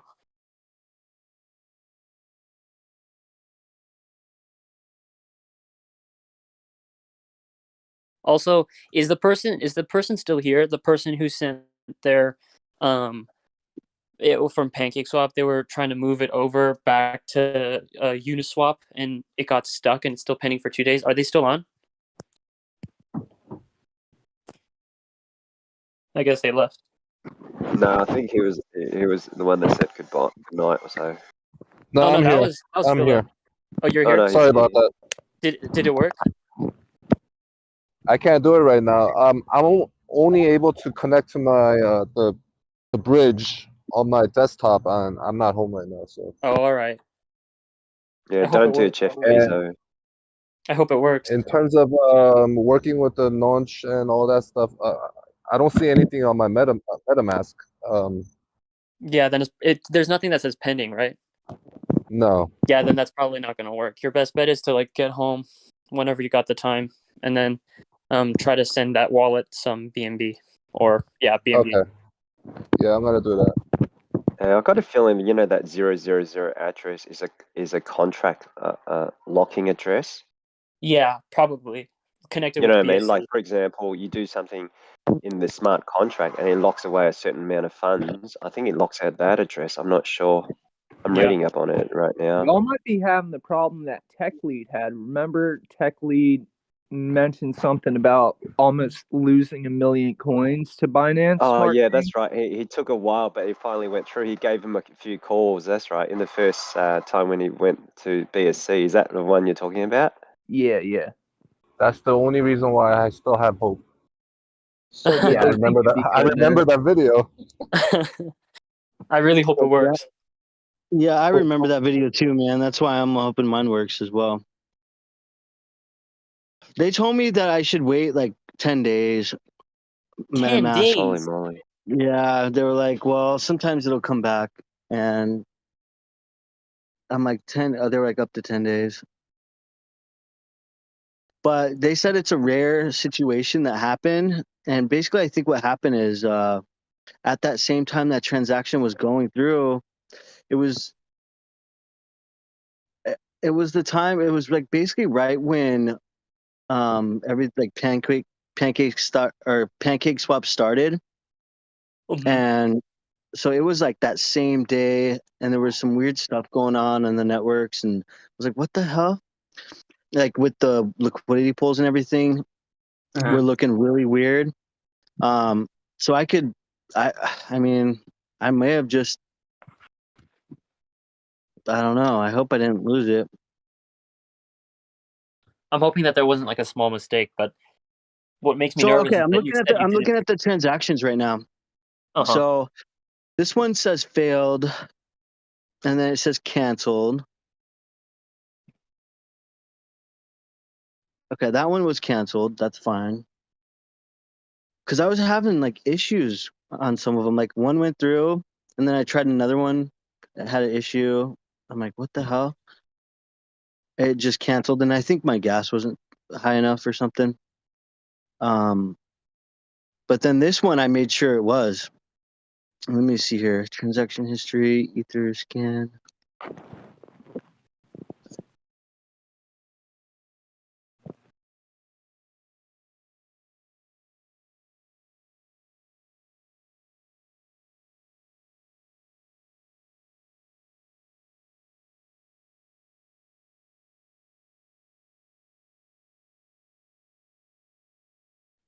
Sorry, I'm going through all these. There's two more I have to go through. Take your time, man. All right, here it is, right here. So it says fail with error STF. STF. Okay. On the status, yeah. And then this happened. This was 14 days ago, and that's actually Uniswap said they actually said 14 days wait. So 14 days. I know. They're like it may come back. They're like sometimes this is rare. They're like we might have to you might have to look into it a lot deeper. They're like you can. They basically said you can still get your money back. It's just kind of a pain. So it's The other one is, do you make a lot of transactions? Throughout the weeks, yeah. I mean, yeah. Now, is it possible that even that sort of transaction is actually redundant, and the funds were still there, and you used it up and hadn't noticed? No, I mean, Do you know what I'm saying? No. Yeah, I know what you're saying. No, I had I am missing $1,700. Okay, yeah. No, just wondering because sometimes I put through a transaction, it was a bit too slow, and I've just tried to speed up the transaction, etc. And on one token it says successful and whatnot, and then it'll just give me the funds and the MMs or so. But then if you click on Etherscan, it might still have that certain transaction waiting to proceed to go ahead. So it's a bit glitchy on MetaMask, but definitely the tokens and the USDC or ETH is balanced. Yeah, no, there's definitely my ETH is I'm definitely down some coins for sure because of this. I mean, because I'm basically down ETH, but I wanted to swap over because I wanted to get to a certain amount with this transaction. Yeah, aren't we glad though? Aren't we glad the amount of MMs we have is such a small number? It's easy to look at every day. Because if you have SHIB, you don't know if you're hacked. Some guy can siphon like 15% of your SHIB every day, and you wouldn't even know. I know. Let me see. And then there's like the same transaction because it was that's what happened. It was sitting there stuck. We're talking for like pending status for like 3 hours. So at that point, I was like, all right, you know what? I'm going to speed this up. And I've never speeded anything up. And I guess, I don't know. I talked to some other people. They're like, dude, don't ever speed it up because it'll try to cancel that transaction and send another one. And it messes stuff up. It just relogs it. Yeah, it relogs it. So that's what I'm trying to go through right now on Etherscan to see if I could actually.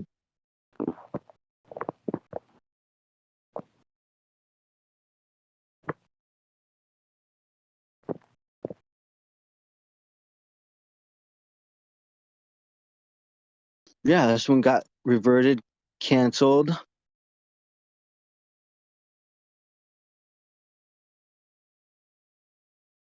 And one more.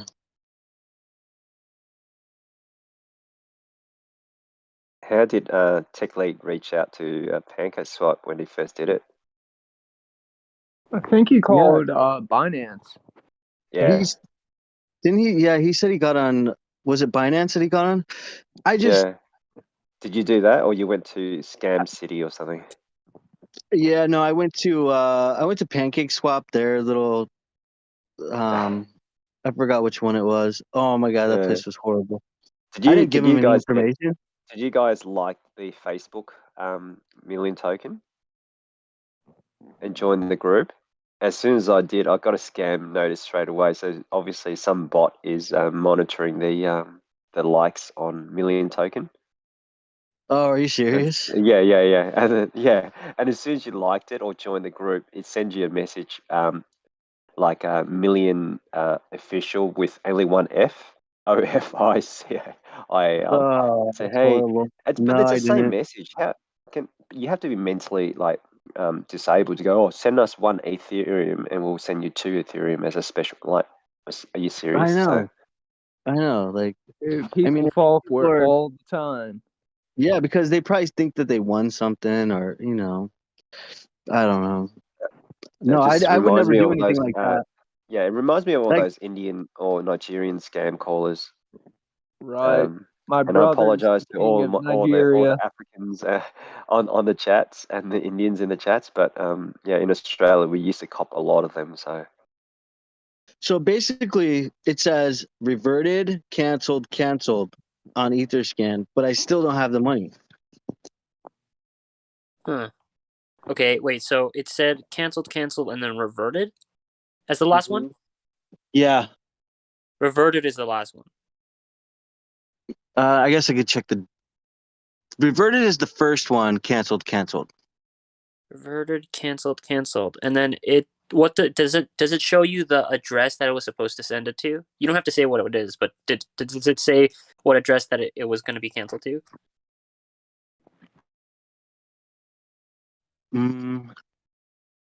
Like when Yeah, you it does actually. Yeah, it does. It shows the contract what is it different? on all of those, or what it normally goes to. Yeah, what you're used to. From and to. Let me see. Let me go look at one that came through. All right. Guys, I'm gonna have to head off soon, so I can stay for a couple more minutes. But if we don't finish, like message me and then we can talk Okay. again. Yeah. All right. So it looks like.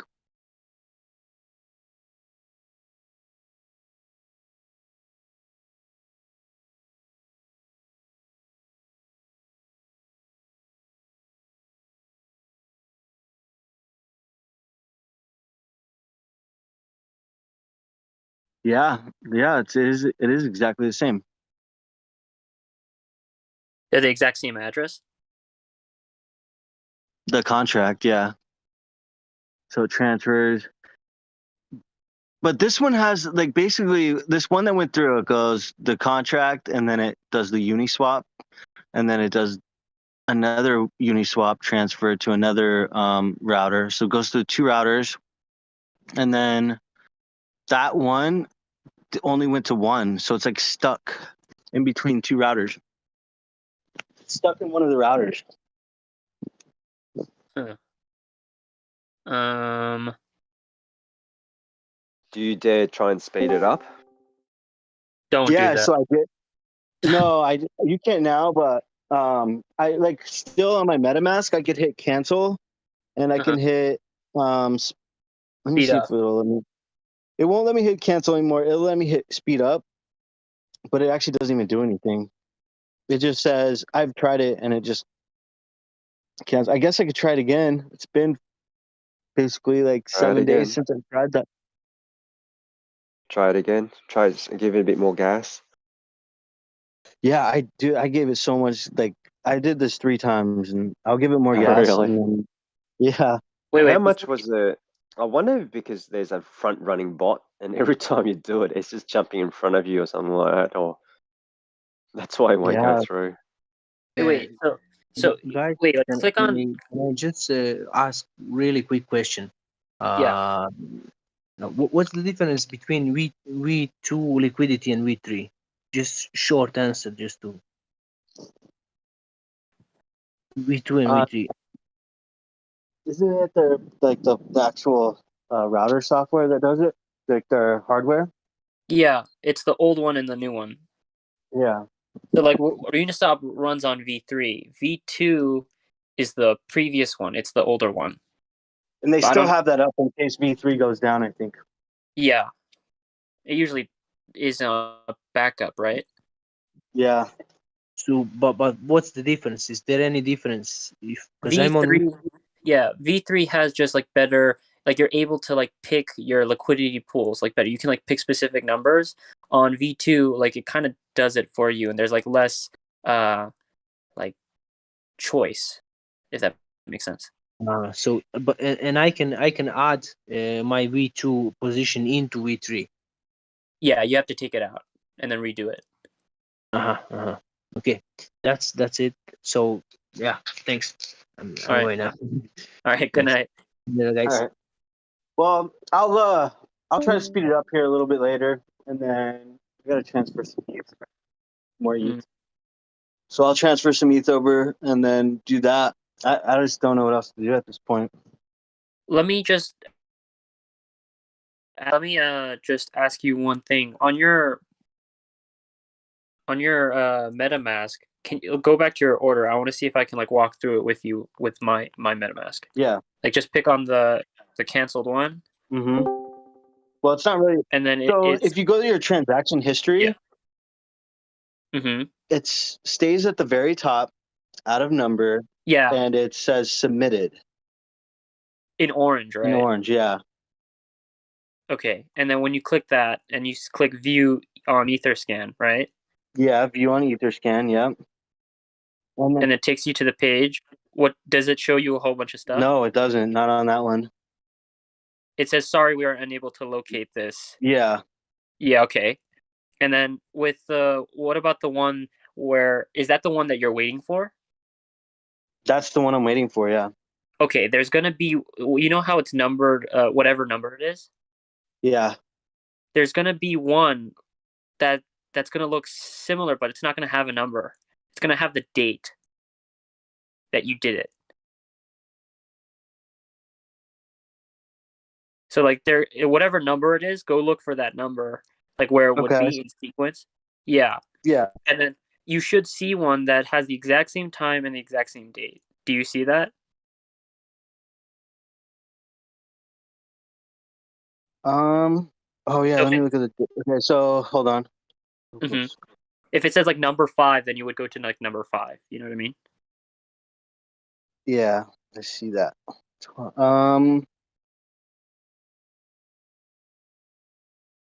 Oh yeah, I do see that. Does that mean it? Yeah. This click that. Okay, yeah, this one says confirmed. Click that one. And then view on Etherscan. Yeah. And that one says failed with error. Failed with error. It doesn't say success. No, failed with error, STF. Okay, and then when you click, if you scroll down and see the from, can you see like the address? Yeah, from the address is yours, right? Yeah. And then on right below that contract, do you see the MetaMask swap router? Yep, I do, and that's right. Okay. And then I don't think there's nothing under there. Then it says right after that, it says warning, error encountered during contract execution reverted. Say that again? It says right below that contract for the Uniswap V3 router, it says warning, error encountered during contract execution reverted. Okay, then I think it got sent to a different network.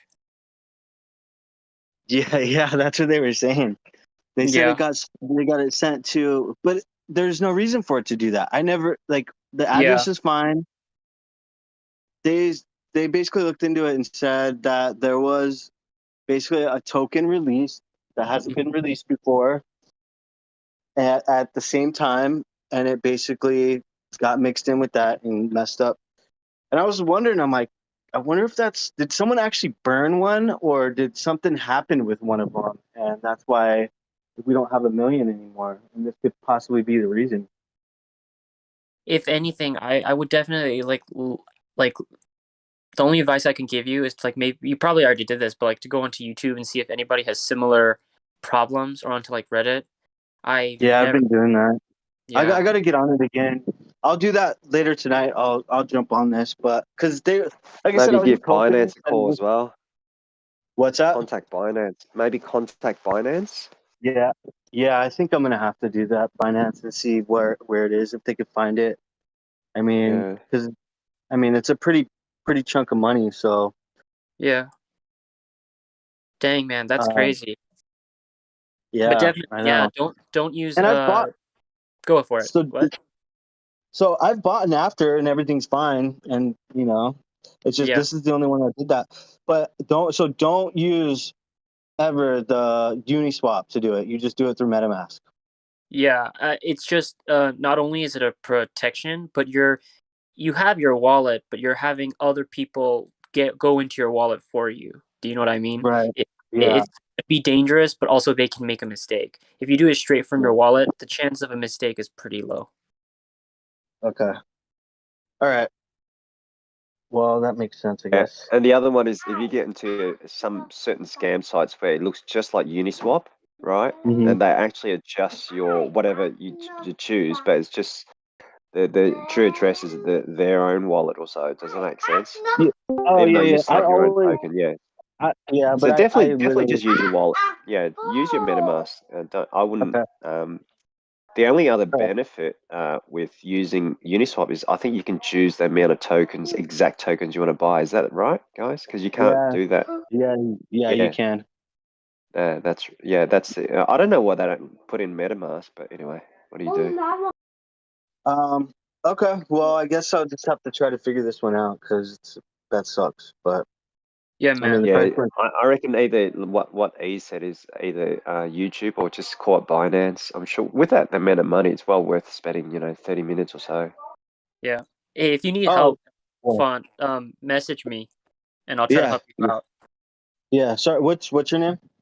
E. I'm right above you. E. All right, E. Thank you. Sorry, I was just looking at the transaction and see who I was talking to. All right, man. Well, I'll definitely. Yeah, I got to look into this because I think it was even like at $80 when I was trying to buy that. So I can get more MM. Hopefully, I can get that back. Yeah, I hope so too. All right, sweet. And then you recommend getting in cold storage now because of this? Yeah, and connect it to your MetaMask. Okay. Which one do you recommend? Do you guys recommend anything? It really depends on your situation, but I have a Ledger. There's other companies like Trezor. Ledger makes two cold storages. There's the Nano X, and then there's the S. The X, you can, since it has an internal battery, you can like carry it around. You can also use it on mobile because it has a Bluetooth. But the Nano, which is more expensive, it's like $120. The S is the smaller version. It's $60, but you need a computer and Wi-Fi. It doesn't have an internal battery. You need to plug it in. But yeah, either one of those would work. Okay. All right. Yeah, I'll consider one of those right away. Yeah, all right. Definitely. Sweet. Appreciate it. Yeah. Thanks, man. I'll let you know. All right. Catch you later, man. Bye. See ya. Yeah, I'm going to head out too, guys. I'll see you guys later, all right? Really. Cheers. See you guys later.